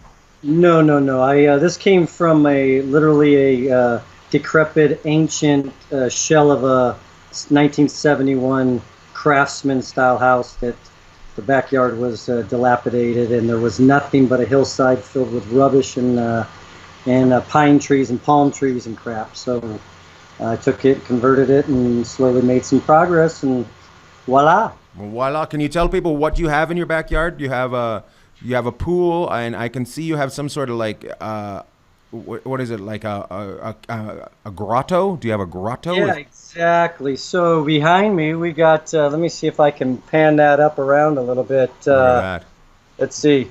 So looking across, you got down the wall, and then, there's the pool. It's called a spool, actually, right?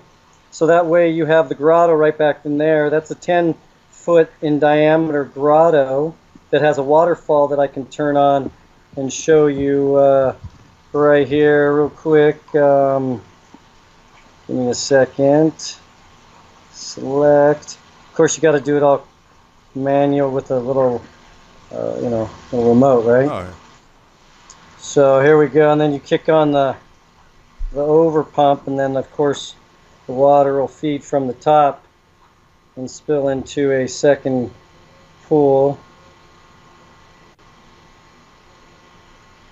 How long did it take you to build all this? This came together in about Look at that. 30 at days. that. You know. That's fun. Okay, So, so that looks amazing in your backyard. I'm sure you have a wonderful deck, and you got probably an outdoor kitchen, right? Do you have an outdoor kitchen? Yeah, absolutely. Got barbecue. Hot dog here just before you and I started tying in right here. A little barbecue with a sink, right? Got the fridge down low. Obviously the pavers, right? You got to get the pavers. So quick little tour. And then in the backyard we got a lot of the landscaping that we do. A lot of drought tolerant landscaping up on the hillside. There's another patio and a fire pit up there, and then another fire pit over here on this corner here. My God. You must have a great July 4th party. I didn't hear that. Say that one more time. You must have a great July 4th party. Yeah, well, actually, behind us, we can look out over Cal Poly, and they actually have shows out there. Oh, that's great. So, anyway, let me shut this off so you can hear things. Probably pretty dang loud. So let me take this off real quick. For the people that are listening to this show, they should check out YouTube, check out Facebook. You want to check out Doug's backyard that he's done. My description of it hasn't probably done anything justice, but if you were thinking about a backyard that you would like, this backyard is what you'd like. So a lot of fun there, and it's all remote controlled, but nothing moves. Because it's involving water, it's not going to be instantaneous. It's going to take a little bit. It's got to move around. So well. I have 5 pumps in my system, so which handles. There's 2 booster pumps that run at the side. So, being that you're the dietitian and the exercise freak, right? Right. Aren't you out every morning? Yeah, bro. Just pedaling the sand, right? You can do it in the pool with 2 booster pumps pushing against you. So I call it a therapy school. Oh, that's cool. There's elevations inside that allow for a sort of a sitting bench seat to the where you step in.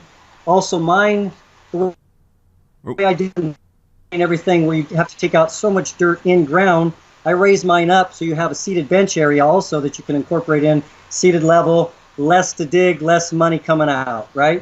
Smart. Okay, so my questions always are, I ask people when they're on the show, is how did you end up in this business?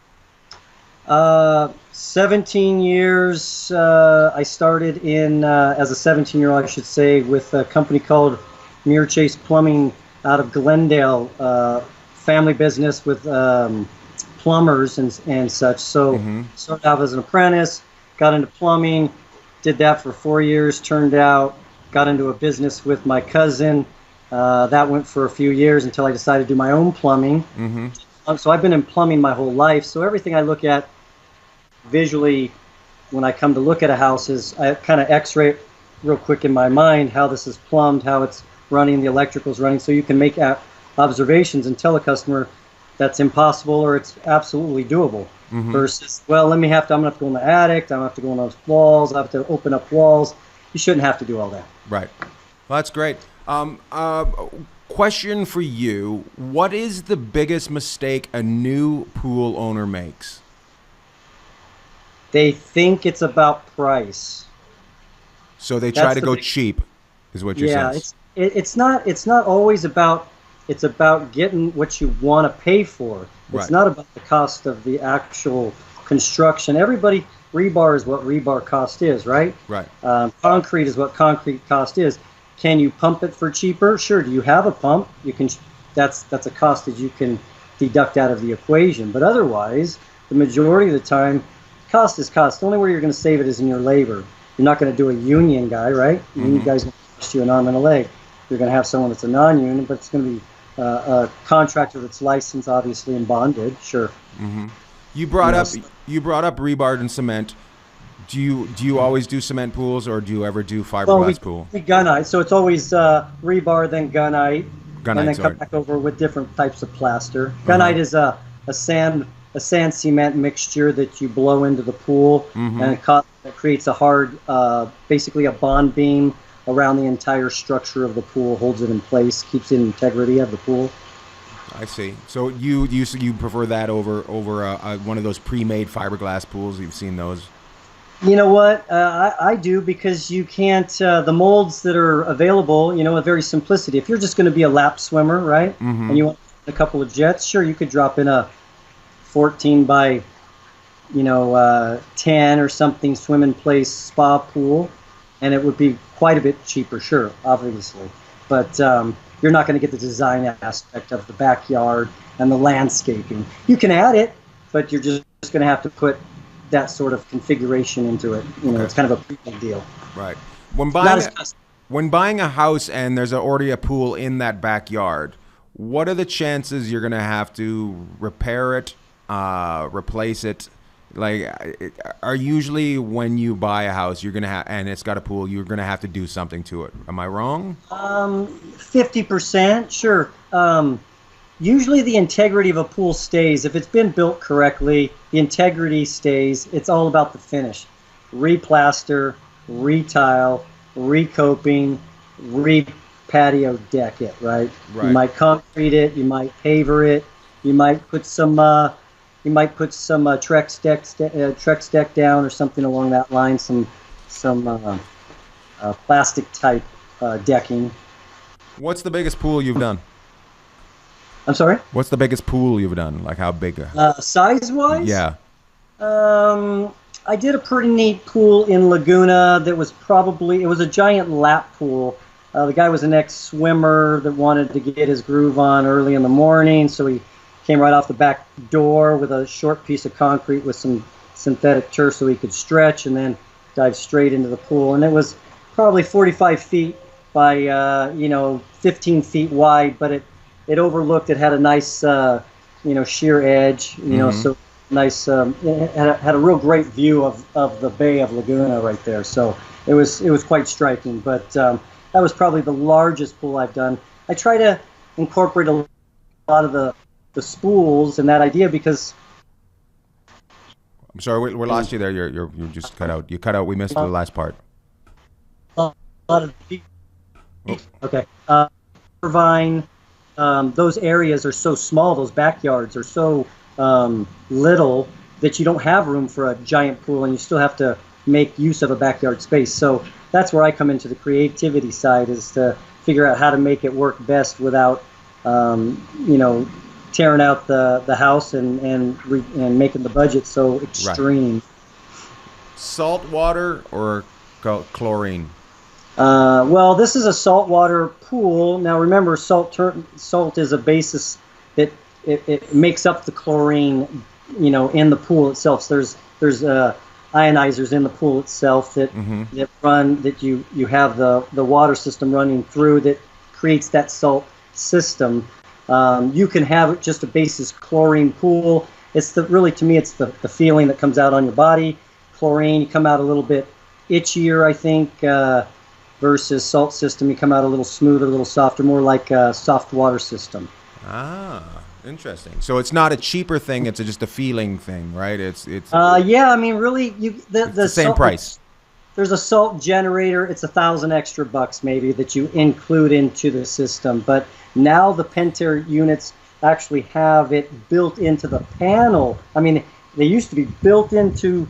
You had to put them in line of the piping. Mm-hmm. Now, instead of in line of the piping, now what you're doing is it's in the panel, and it actually runs up through the panel, and it runs through the system. It's the innovations that the pools have come up with, the LED lighting, the cool optics that you can do with stuff, sound. Mm-hmm. It's pretty neat. Do you go to a convention or something once a year to find out what's new and what's going on, or do people come out and say, hey, they come out to your business and say, we've got this going on and you should try it?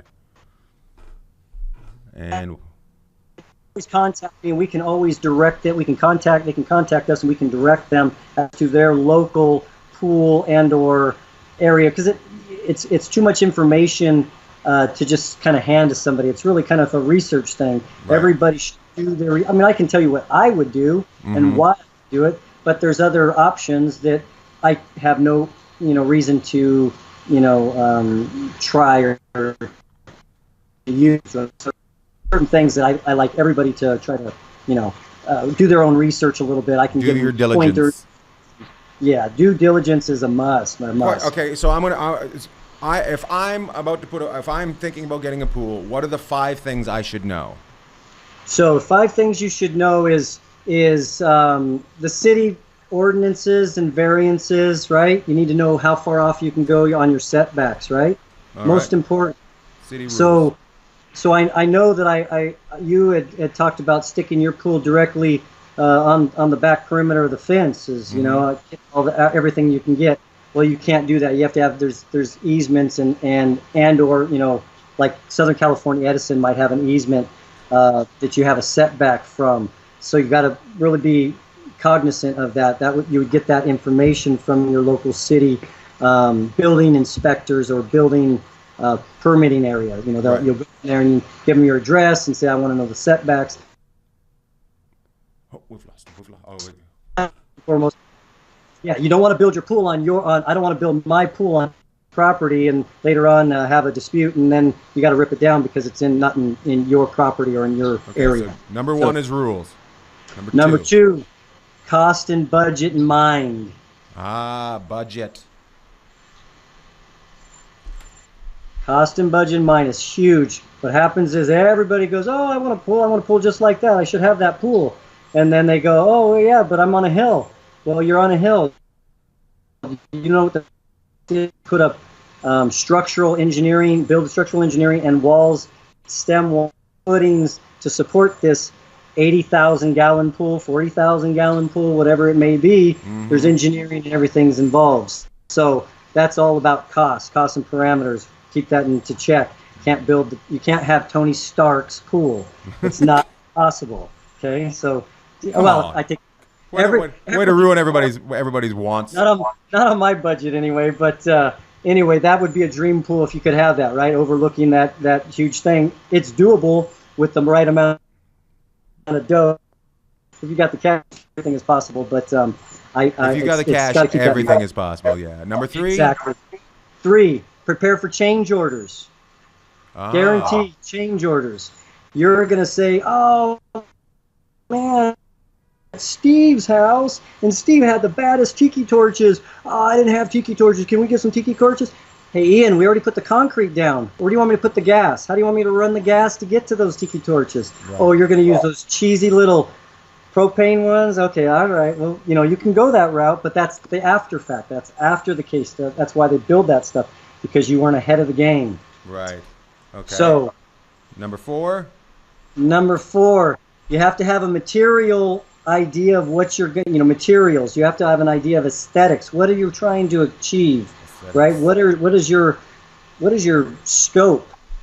What are you trying to be modern? Are you trying to be what are you trying to be? Right. Beachy, sandy, whatever your deal is. You got to figure out what your motif is. And number 5, I can answer for you. Check with your wife.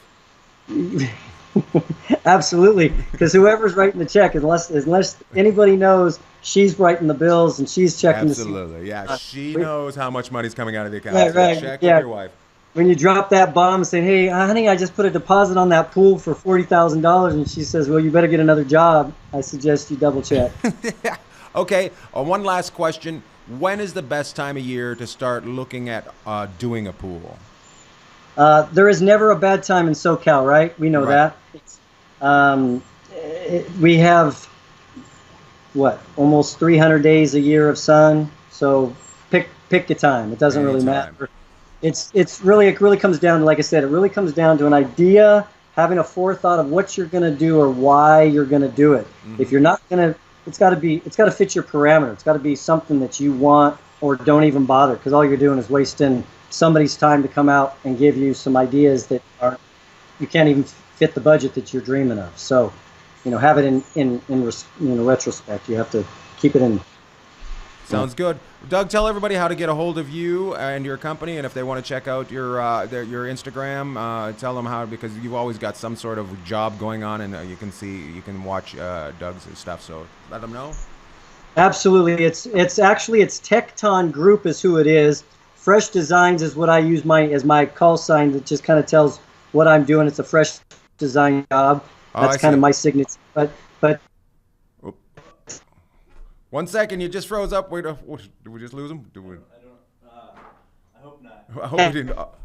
Give us 1 second. You're just frozen right now. He's telling everybody to fuck off. He's got that look on his face. Doug, are you there? Oh, we lost him. Oh no! Just as he's about to.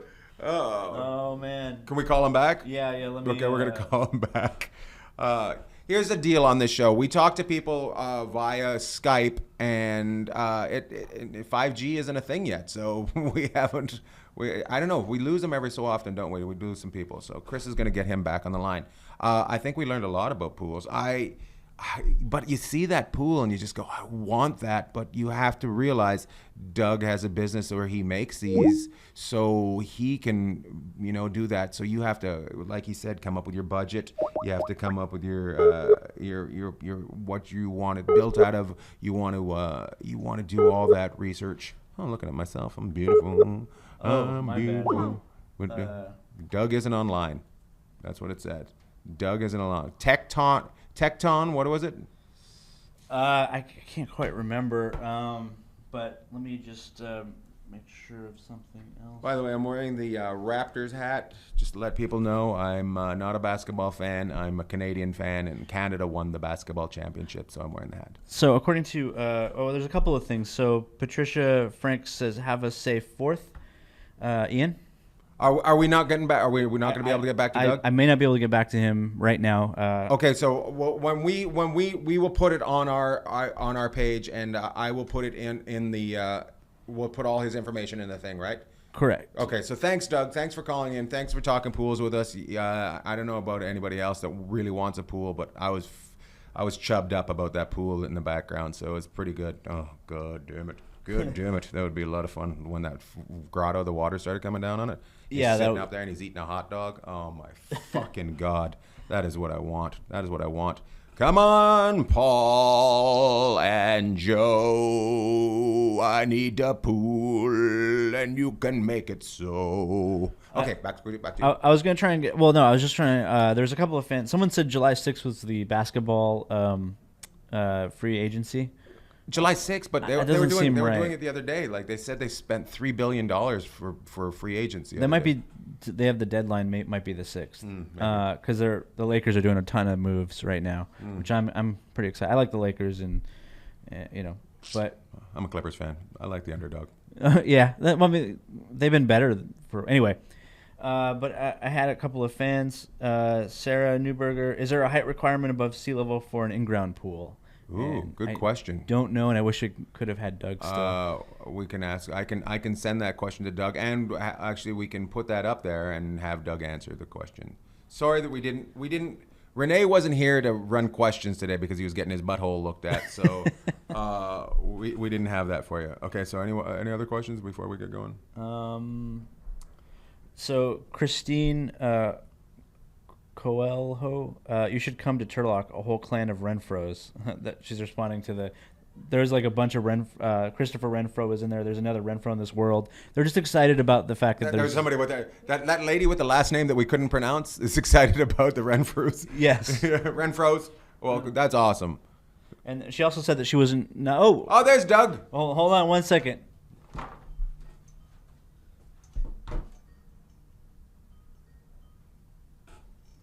There you are. We lost you for a second there. Oh my goodness. That's okay. We were trying to wrap it up, and we're like, where I guess he's gone. We did get a question about pools, and Chris, this thing's gone into some sort of group chat. Do you want to check out the front here? I noticed that. Oh, what happened? Oh, that was my bad. Sorry. Way to go, Chris. You blanked out your face. The question was, is there a height requirement above sea level for a pool?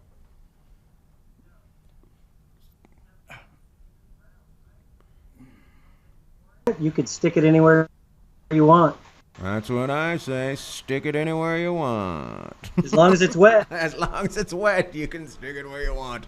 If it's not, you haven't been invited. That job we're doing up in Berkeley, right? Uh-huh. You've seen those pictures. Okay, so those palm trees that we're digging in the ground, we're right there at the sea level, right there in the ferry area for the ferries that go to Alcatraz Island and stuff. That's where that little. Oh, really?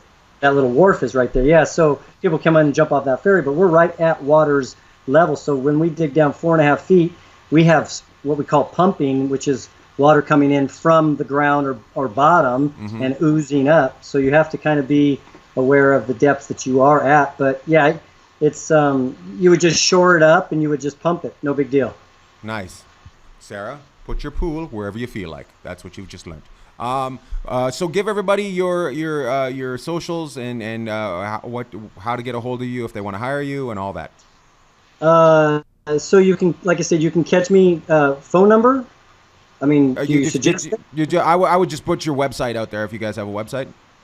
Yeah, exactly. So it's Tectons, tectons.net is where you're going to find it, and it's Tecton Group, TEKTONGROUP,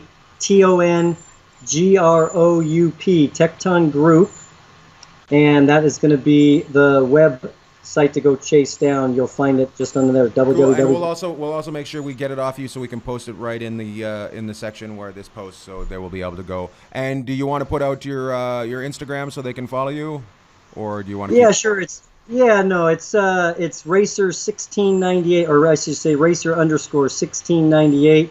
We just kind of go out and have some fun and do some landscaping at the same time. So you do a lot of you love the out and you like to go dirt biking and stuff like that, right? Yeah, I race off road, so I love the desert racing. So the Mexico and the Baja 500 and the Baja 1000 and Parker and everything, or Las Vegas, and just love that desert lifestyle. Have you ever been in the middle of a race and seen something and go, oh, I gotta stop and get a picture of that because I'd like to design that someplace? You know what? I don't think that's ever come across my mind in the heat of battle. So I think it's more like guys, I'm gonna come in last because I found something I want to make some money off of. It's pretty funny. Scott, Scott Yancey, he actually has a race truck. The old guy from Las Vegas Flip a Home thing. Oh, really? He actually got out there and he's been racing a little bit. He fell in love and hit the off-road bug, and he's digging it now. So that's you can always turn people into it. You should come out one time with us. You'd probably have a really good time. And my problem with some of these things is no time. No time, but also I'm just like, fuck, if I like it, there goes my budget for doing everything else. That's right. So I'm just like, and that's how life happens. You're like, well, I can do this, or I can do this. I can do this, or I can do this. And what if I like this more, but I still have all this over here? So that would love to come out, but I've really have been one of those things. I'm like, so yeah. Remember who writes the check again, right? Yes, exactly, exactly. Who holds that checkbook? Well, thanks, Doug. I got to wrap it up. We got to get going. I thank you so much for being on the show. People, we're gonna put up your website and people can get a hold of you. Congratulations on your wonderful backyard. I think I said before while we weren't on the air with you, we're all jealous. We're all a little jealous, so fantastic. I appreciate that. I look forward to seeing you over here in Brea. Yes. I'll be in Ontario at the Improv late July, so if you want to come out and see a show out in July in Ontario, different type of crowd. It's Bobby Lee put up a video. He was there a couple weeks ago, and a brawl broke out in the middle of his show. So so there's no doubt about that, man. Yeah. I've seen some serious stuff at the intersection of 10 and 15. I also call it Mongol and Hell's Angels. That's where. So thank you so much, bud. Have a great day. Thanks, man. Talk to you soon. Bye. Bye. Thank you guys for listening to the show. We had a great time. Send all your questions to us. Tell us if you'd like somebody that you would like on the show. I'm looking for experts. I'm looking for flooring experts. I'm looking for plumbers. I'm looking for people that do anything with housing. I have a guy that is an auctioneer. He auctions houses. He's going to be coming on the show. We've had the mortgage guy on. We're looking for people that would like to talk about this. I'm trying to get Adam Carolla to come on because he knows everything. So thank you so much for listening. Check me out this week. Go to ianbagg.com for all your Ian Bagg needs. Get your mini pearl shirts there, blah, blah, blah. Thank you, Chris and Renee. Oh, well, Renee's not here because he's getting his butthole checked. But thank you so much, guys. Have a great day. We'll see you next week.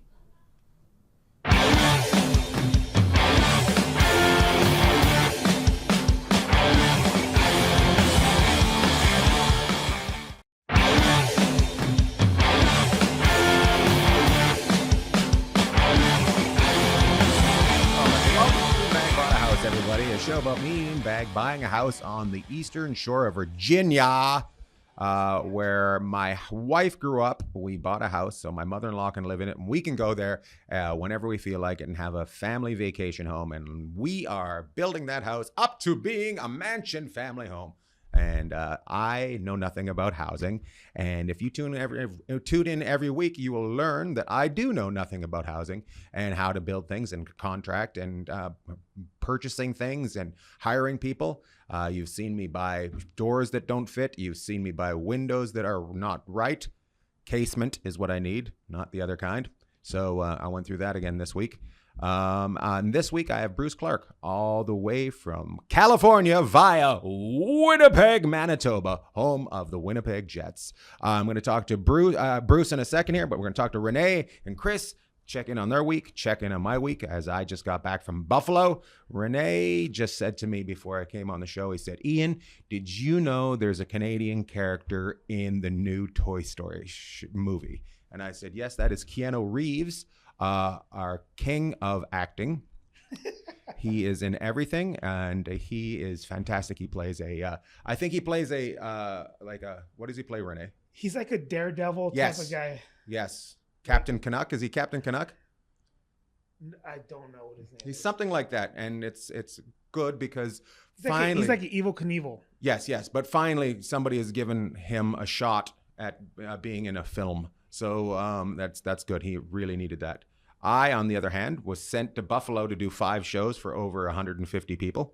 And yes, 150 people, including the whole weekend. My first night there, my plane was late. I arrived at 8 o'clock. The show started at 8 o'clock. So I went on stage as I got off the plane. We went right onto stage. The second night I was there, boom, Kids on the Block. What are they called? New Kids on the Block? You know what they're called. No, what are they called? They called New Kids on the Block? The New Kids on the New Block. Kids on the Block. They were there, and oh my God, I don't know if you enjoy middle-aged women with their moms, but that is the people that go see those New Kids on the Block, and they were all over because where I was playing is right next to the Key Bank Center Arena. And that's where New Kids on the Block were playing. So they just parked in our parking lot and walked through our parking lot right by the show and into the Key Arena and did not see me. But oh my goodness, I seen some 40-year-old women with the tightest pants on I've ever seen in my life. And it was fantastic to see. So there you go. Just Justin Campbell says, hey from Calgary. Hey, got Canadians on today. Hey, Justin Campbell. Brittany Buffum. She said, come back to Syracuse. Okay. Yep. She says that every time. I say no every time. And Brenda Barron Polchian says, hi, Ian. Hi, Brenda Barron Polchian. Duke Kaboom was the character's name, Toy Story. Duke Kaboom. Hey, Renee, you've been married for a while. Yes. I went through a new thing with my wife this week. I hit a new level. So I hurt my butthole last week. I hurt my butthole. I see where this is going, and I like it. Well, my wife was like, "Well, do you want me to look at your butthole?" I said, "No," and then she said, "Well, go look at it yourself in the mirror in the bathroom." And I fell for it. I thought she was being serious, and she wasn't. She totally, because she wasn't going to look at it, and she tricked me into looking at my own. Did you fall down? I did not fall down, but I was up on a bench. She said, "Did you actually do that?" And I said, "Yes," because it was sore because I hurt myself, and it turned out to be nothing. But I hit a new level of not being able to trust my wife, and seeing things that I'd never seen on my body before. Did you see more of a wink or a smile? It was surprised. Ooh. That's what it looked like. It looked very surprised. Ooh. Don't fall on that again. Ooh. Anyway, so that's what it was. I got to mention that I did a show in San Diego this week at American Comedy Company, and it was for the Humane Society of San Diego, and we had 150 people come out to a room that holds 200 people, and we were able to raise $3,000 in one night for the Humane Society of San Diego. They do a big thing there. They have a huge rehabilitation center for dogs that aren't usually rehabilitated, that have problems, and they actually end up putting them down. But in San Diego, they have this center where they rehabilitate these dogs and are able to be adopted and turn out to be great pets. So if you're looking for a pet, go to your local Humane Society. They're all over America and Canada, but none of them are connected. But if you want to get in touch with the Humane Society of San Diego, they have a lot of dogs down there. And the reason I know them is because Shauna used to work for Long Beach Humane Society, and she's now down there, and she's the one that asked me to do the show. And Shauna, we know because she trained Lou into being a fantastic dog, and we love him. This week coming up, I'm headed off to Pittsburgh on Thursday. I will be there Friday and Saturday. One night I'll be at the Improv, and one night I'll be at the PPG Paints arena with Bill Burr and Billy Gardell. So come out and see us at the DVE Comedy Festival. If you like comedy and you like Ian Bagg, come out and see me. Tonight I will be in Las Vegas at the Jimmy Kimmel Club. I will be there for the Las Vegas Convention Center meeting. I don't know if it's open to the public. All I know is I have to wear a jacket. So I'm leaving from here. Boom. Let's get to the show. Chris, is there any way you can change the camera if you can see it so I can see Bruce? I don't know if you can see what it looks like here, but I need to change it. Yeah. I need to change it. We got troubles. Can you see that? Boom. Oh, it switched over. It's switched over. This is a very professional show. Everybody's out to take a look at it. If you're listening on iTunes right now, it's very exciting. Both Renee and Chris are up looking at the camera, not the screen that I see, and I just see myself and no Bruce, and I want to be able to see Bruce while I ask him questions, and he squints. Ian, you're just a dummy. Don't turn him off. It's very exciting.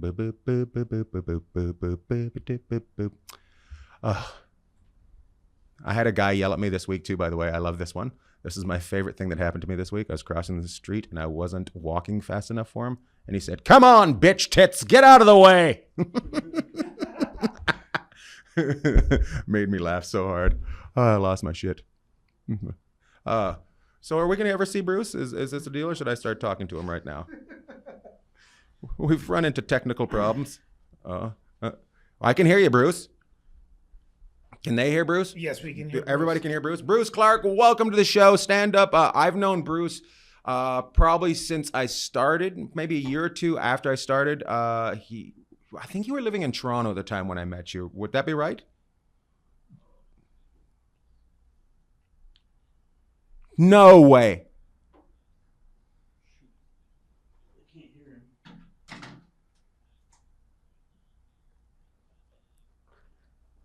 They're really funny. And I said, wow. I said to you after, I said, wow, I said, how long you doing? Oh, it's like my first time. I said, really? And I said, that's great. And, you obviously took off and you're very talented. So, yeah, I remember that. Do you not remember that? Maybe not. I don't remember that. That's so sweit. First Do you know time I tried with Yucks down in, right? Yeah. We're down at the Plaza Nations. Yep. You know why what I remember about that first night? I remember who else was there. Craig Campbell was there. Yeah. Bonnie McFarlane was there. Okay, maybe it wasn't your first. It was like your third. It was like one of your first times. Anyway, it was like maybe your second or third. Yeah, it was good. I love that. The big thing about Yuck Yucks that helped me out and going on there was it was around, like, it may have been on 5 times, and Pat Bullard was headlining, and he came up to me afterwards and he said, I'm going to give you some advice. And I said, what's that? He said, do everything you can to get out of Canada. Promise me you'll leave here. Yeah. And I was just a Canadian kid and I have no clue why. I'm like, why? And he goes, just do it. I'm like, okay. I got to get out of here. That was my next thing. I got to get out of Canada. How long have you been gone from Canada? Oh, I moved here in 93. And you didn't go into contracting right away. You Oh wrote no, on. I moved 93, and then in like 95, I did the Tonight Show with Leno, and then I did all those shows, and then I got jobs writing for TV. I remember that. I remember you writing on all the television shows. Everybody's very proud of you. Shows, yeah. It was, yeah. So then, as I got a little older, and I just got tired of the road and all that, and Right. you know, it wasn't making as much money. I just fell into. We bought a house here in Palm Springs, and I remodeled it myself. I found guys to do certain jobs, but I did a lot of the work myself. And that was like 1999. We bought it, and then I got a job writing on a show in Canada for a year, and then came back, and I had enough money to remodel this thing. So like in 2000, we remodeled it. We paid $180 for it, and I remodeled it. Probably put about $180 into it, and 4 years later, we sold it for $800,000. Nice. So it was like, oh, okay, I can do this. I can do this. Hey, we have to do. I told you we're having problems. We have to call you right back. Apparently, we've lost your video, so we're calling you right back. And we've already hung up on him before I told him. That's how it works in this show. You made that much money off a house? Well, fuck you. We just hang up on you. That's how it works. Oh, it's his?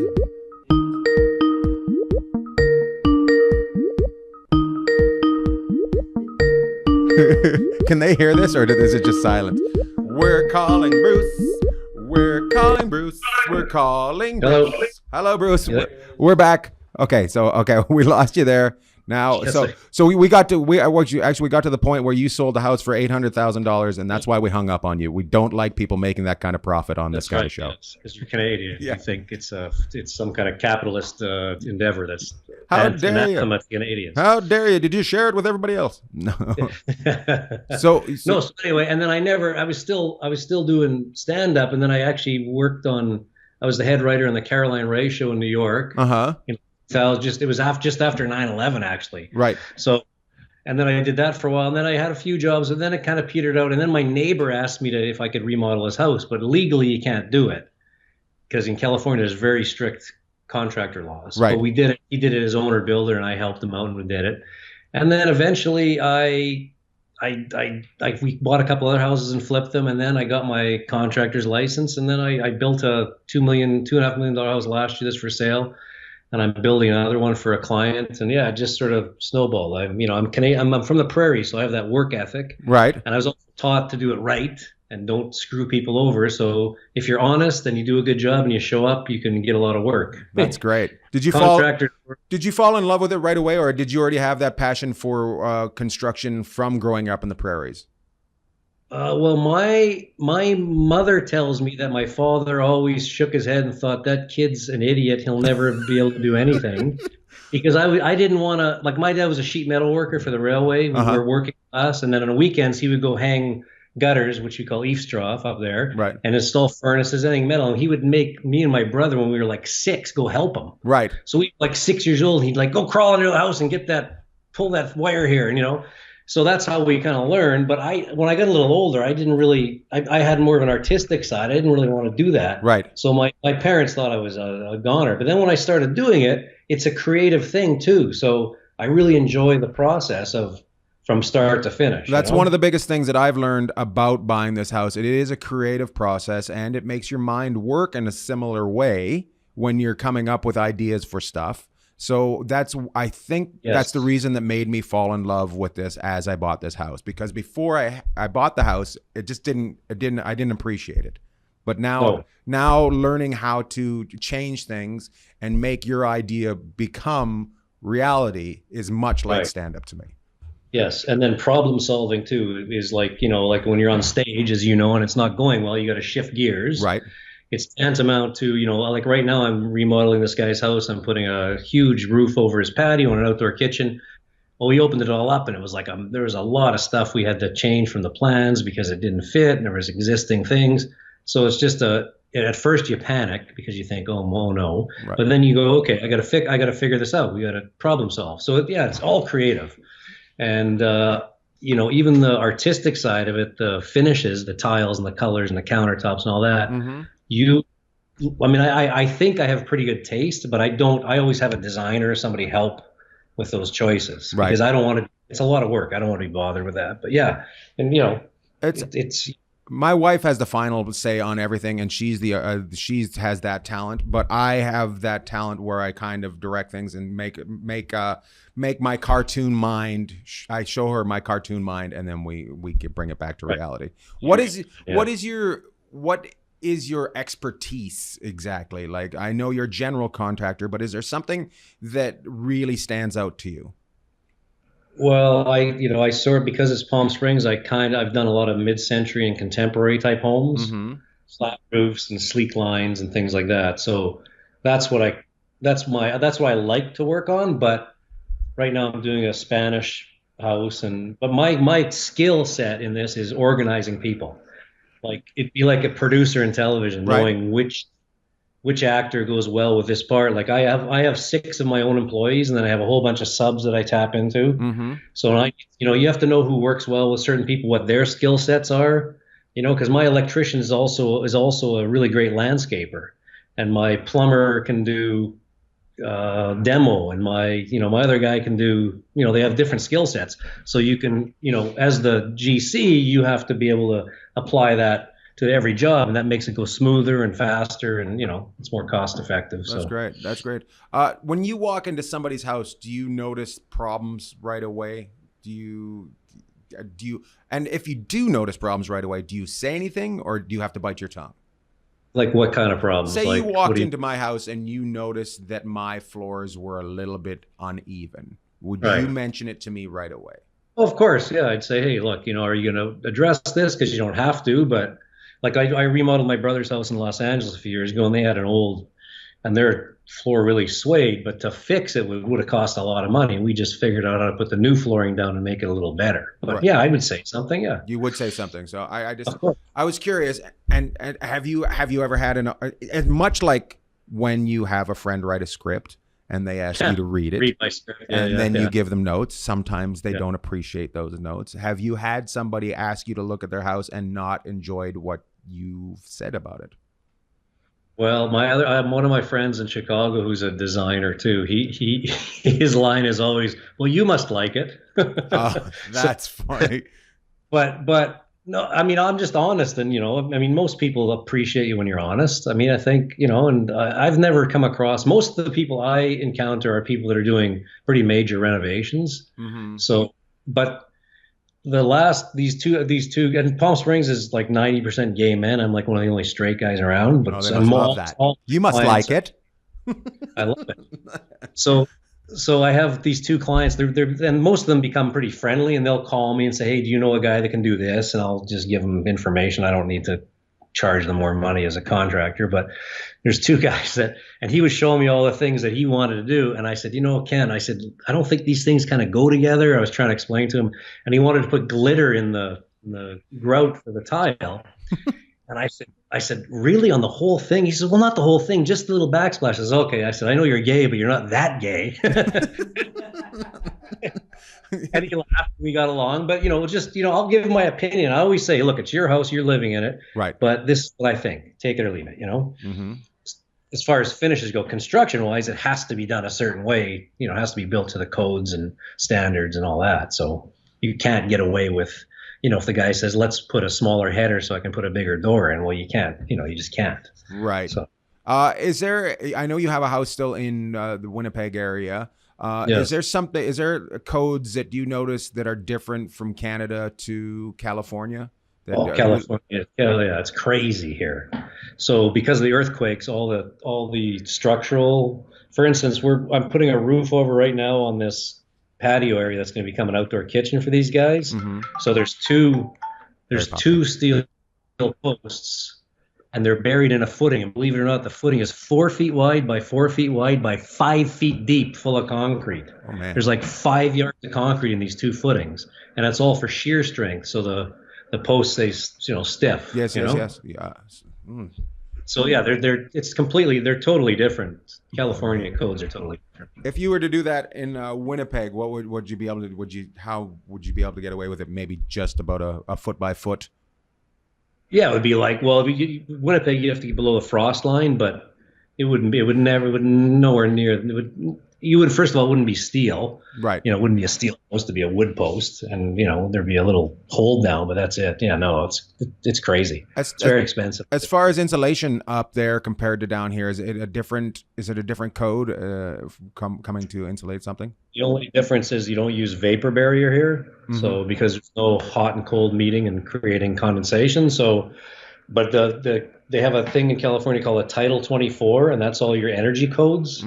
So everything that goes in the house, the insulation, the kind of doors and windows, the kind of furnace you have, the kind of air conditioner, all that goes in. They do a calculation to make sure it meets a certain standard. But yeah, because of the heat here, you need to have good insulation because it's 110, 115 degrees in the summer. You have to. Okay. Cool. Yep. I am going to ask you a couple questions about my house. Right now, sure. I am looking at 2 jobs.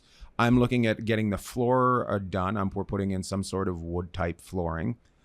What would be your go-to place for wood flooring purchasing to go pick a style and a material? I mean, if you're going to pick, you don't have to buy it there, but I think there's a flooring, what's that? There's a national chain of wood flooring. What's it called? It's pretty popular. What's the name of it? I can't remember. Lumber Liquidators? Lumber Liquidators. Okay. So I wouldn't, when they have sales, you can really get good sales.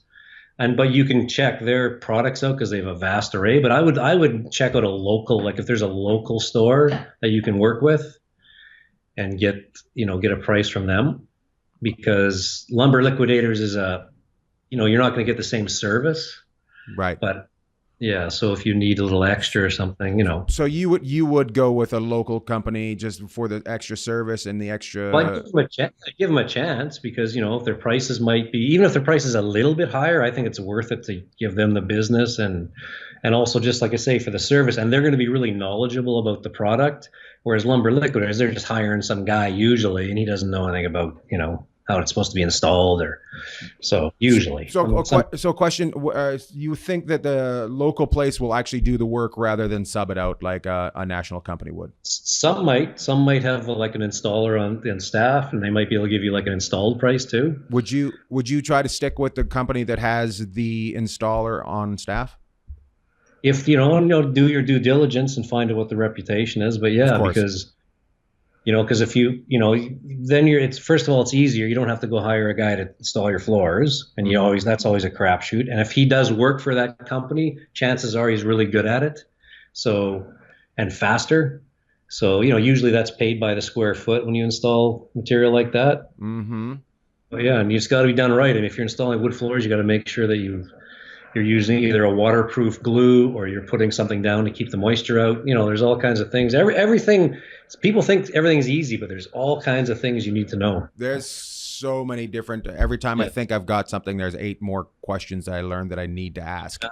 So the big thing that I've learned is when doing a job is to ask somebody like you, because you will make me ask more questions. Yeah, and if I don't know, I say I don't know because I don't know everything, and I'll find out. Right. Because you really need, because there's certain glues that have waterproof in it, so you can use that, and then you don't have to have the expense of putting paper down or anything, or Schluter or whatever they use.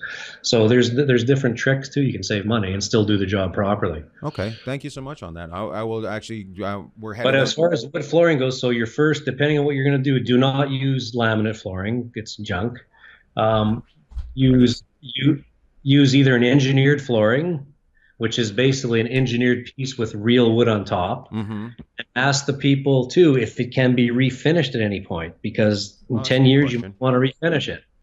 And some of them have enough thickness that you can refinish them at least once. So they sand them down and you can change the color or whatever you want to do. That's something I never even thought of. Yeah. And then check your wood for your area, what woods are applicable to that area. You're in Virginia, right? West Virginia? No, so Eastern Shore of Virginia, yes. So you need West Virginia. No, you're not a coal miner. Sorry. Yeah. So you need to make sure that the wood you're using is proper for that area, because there's humidity and all the things that come into play. And always, whenever you put wood flooring down, it has to sit on your job site for at least several weeks so it can acclimatize to that area, because it shrinks or it can expand. So it has to sit there. Like in the garage or actually in the house itself? Yeah, in the garage or in the house, wherever. Yeah. I did not know that. So the people selling you that will know all that. They should know all that. They'll have that information. I've just started looking at these, and my thing was to go with a company in that area. So we're headed out in a couple weeks.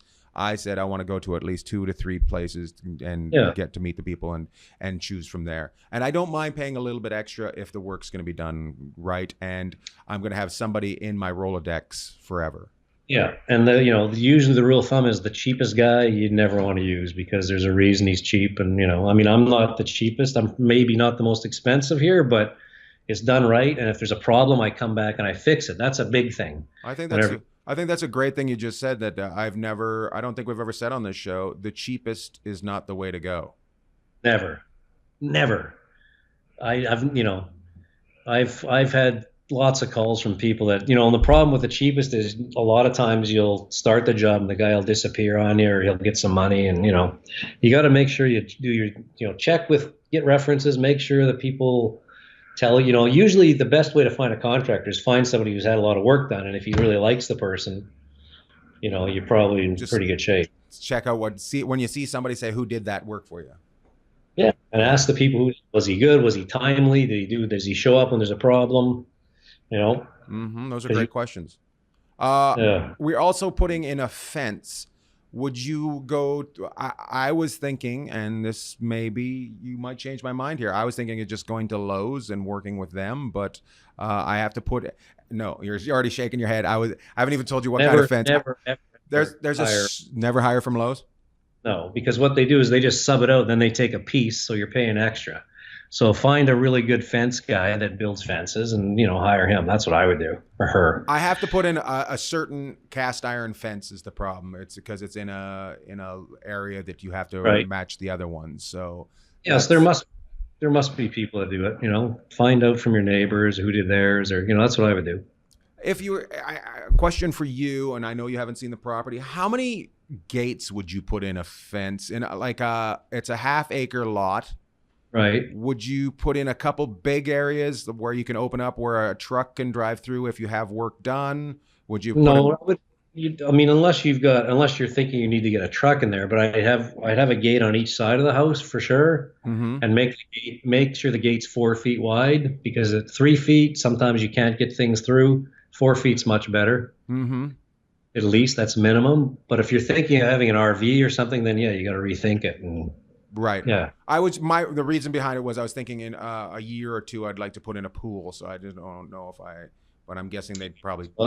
So a pool, it's easier. Like we dig them by hand sometimes here. It's a little more expensive, but it's much easier. You can get a bobcat in there and dig the hole. I don't know what kind of pools they build there. Do they build gunite pools with? Yes. Like they steel and So Renee's got a question from the internet for you. Sure. Andy Gunnin responded with no Lowe's with 3 exclamation marks. No. So somebody bought something from Lowe's and had it installed. That's what that means. Yes, yeah, no Lowe's. What Lowe's does is they hire local guys, and then they'll, like, if you're at Lowe's and you need a door hung, they'll send the guy, and he probably knows what he's doing, but it's better to find because then what happens if something goes wrong? Now you got to call Lowe's. They're going to call you back. It's like, it doesn't work. Also, if you hire somebody, the extra money you're saying, and also you're probably not getting the best, right? You're looking to try to get the best. It's really talented.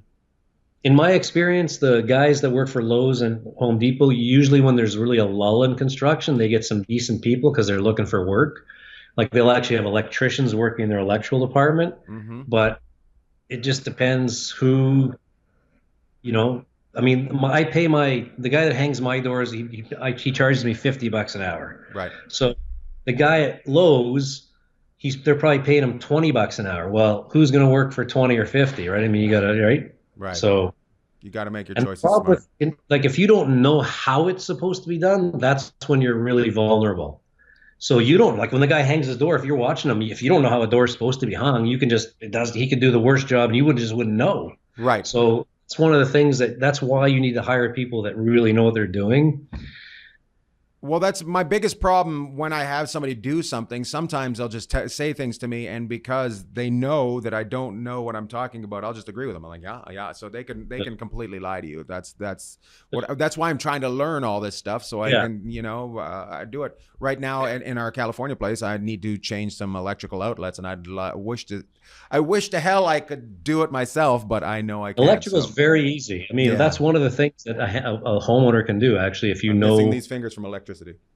Yeah, no, you just turn the breaker off. It's simple. There's usually just a black wire and a white wire and a green wire if it's a newer house. It's very simple, but it's I'm not going to explain how it works because it's right. Might take time. But electrical is something that's easy that you can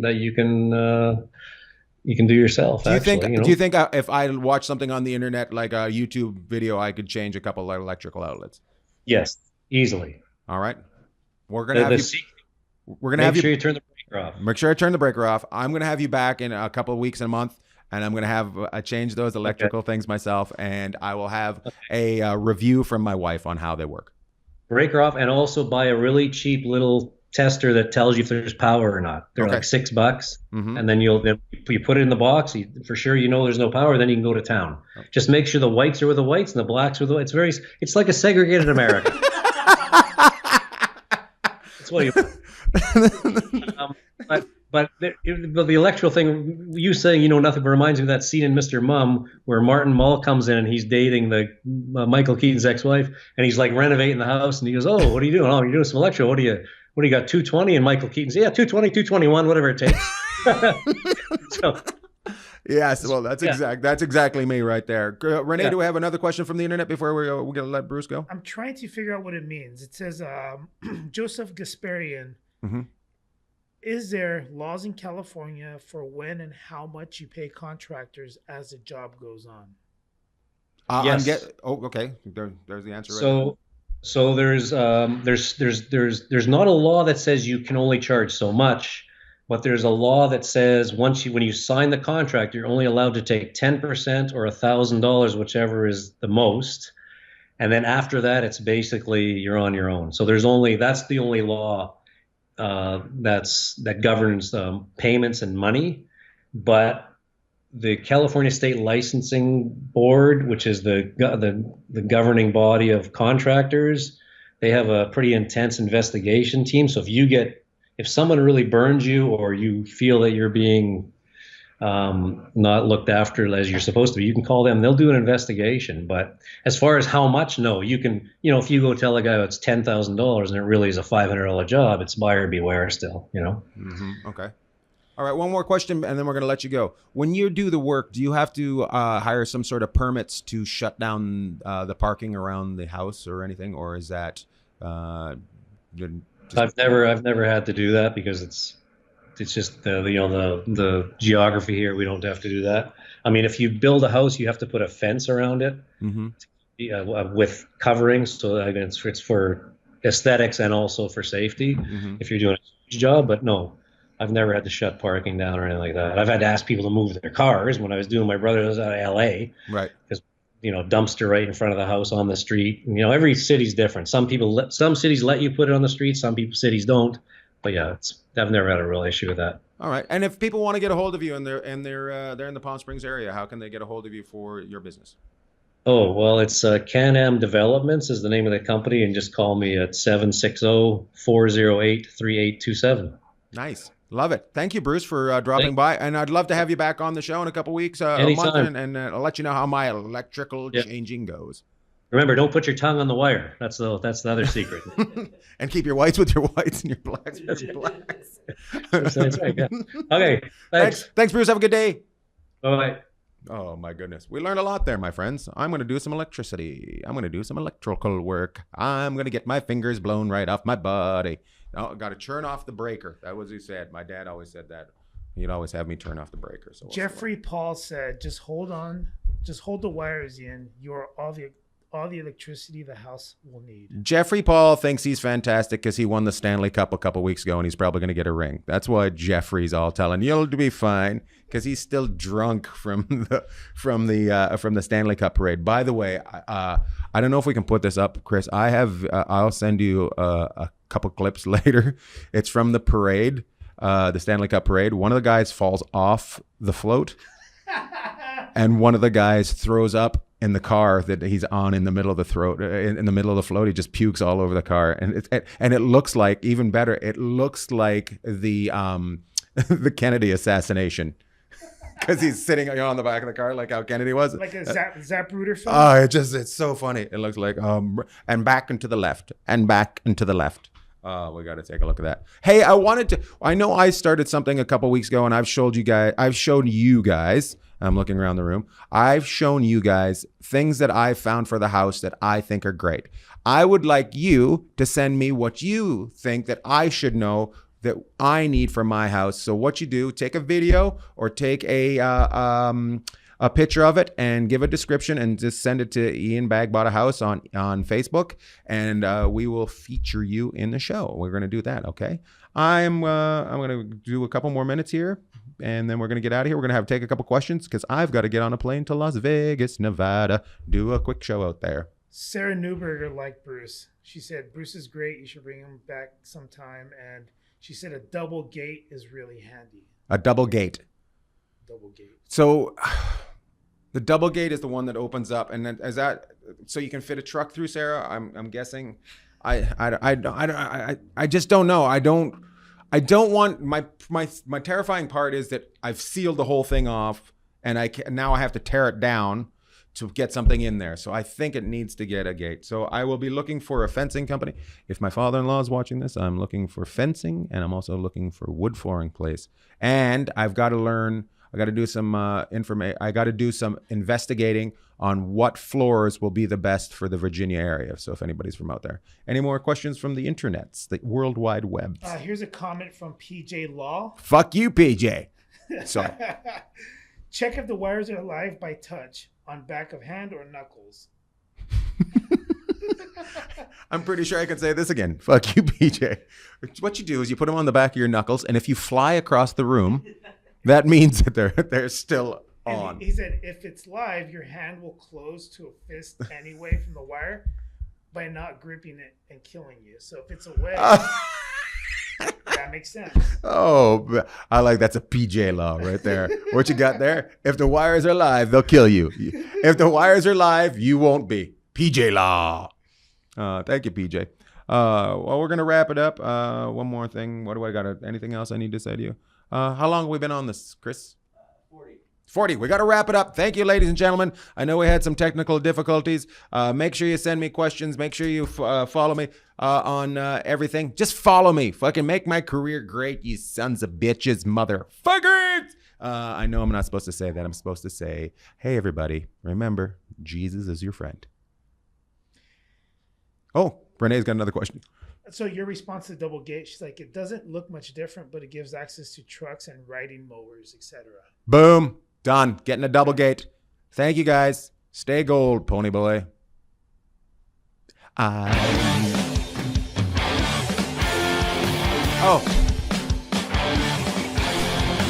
Kearns. Listen to Todd Kearns music, and also Ray Johnston. You can keep playing that. I'm just saying that over top of that. So just take me out. Just wanted to let them know where they can get the music. Ray Johnston at the beginning. Todd Kearns.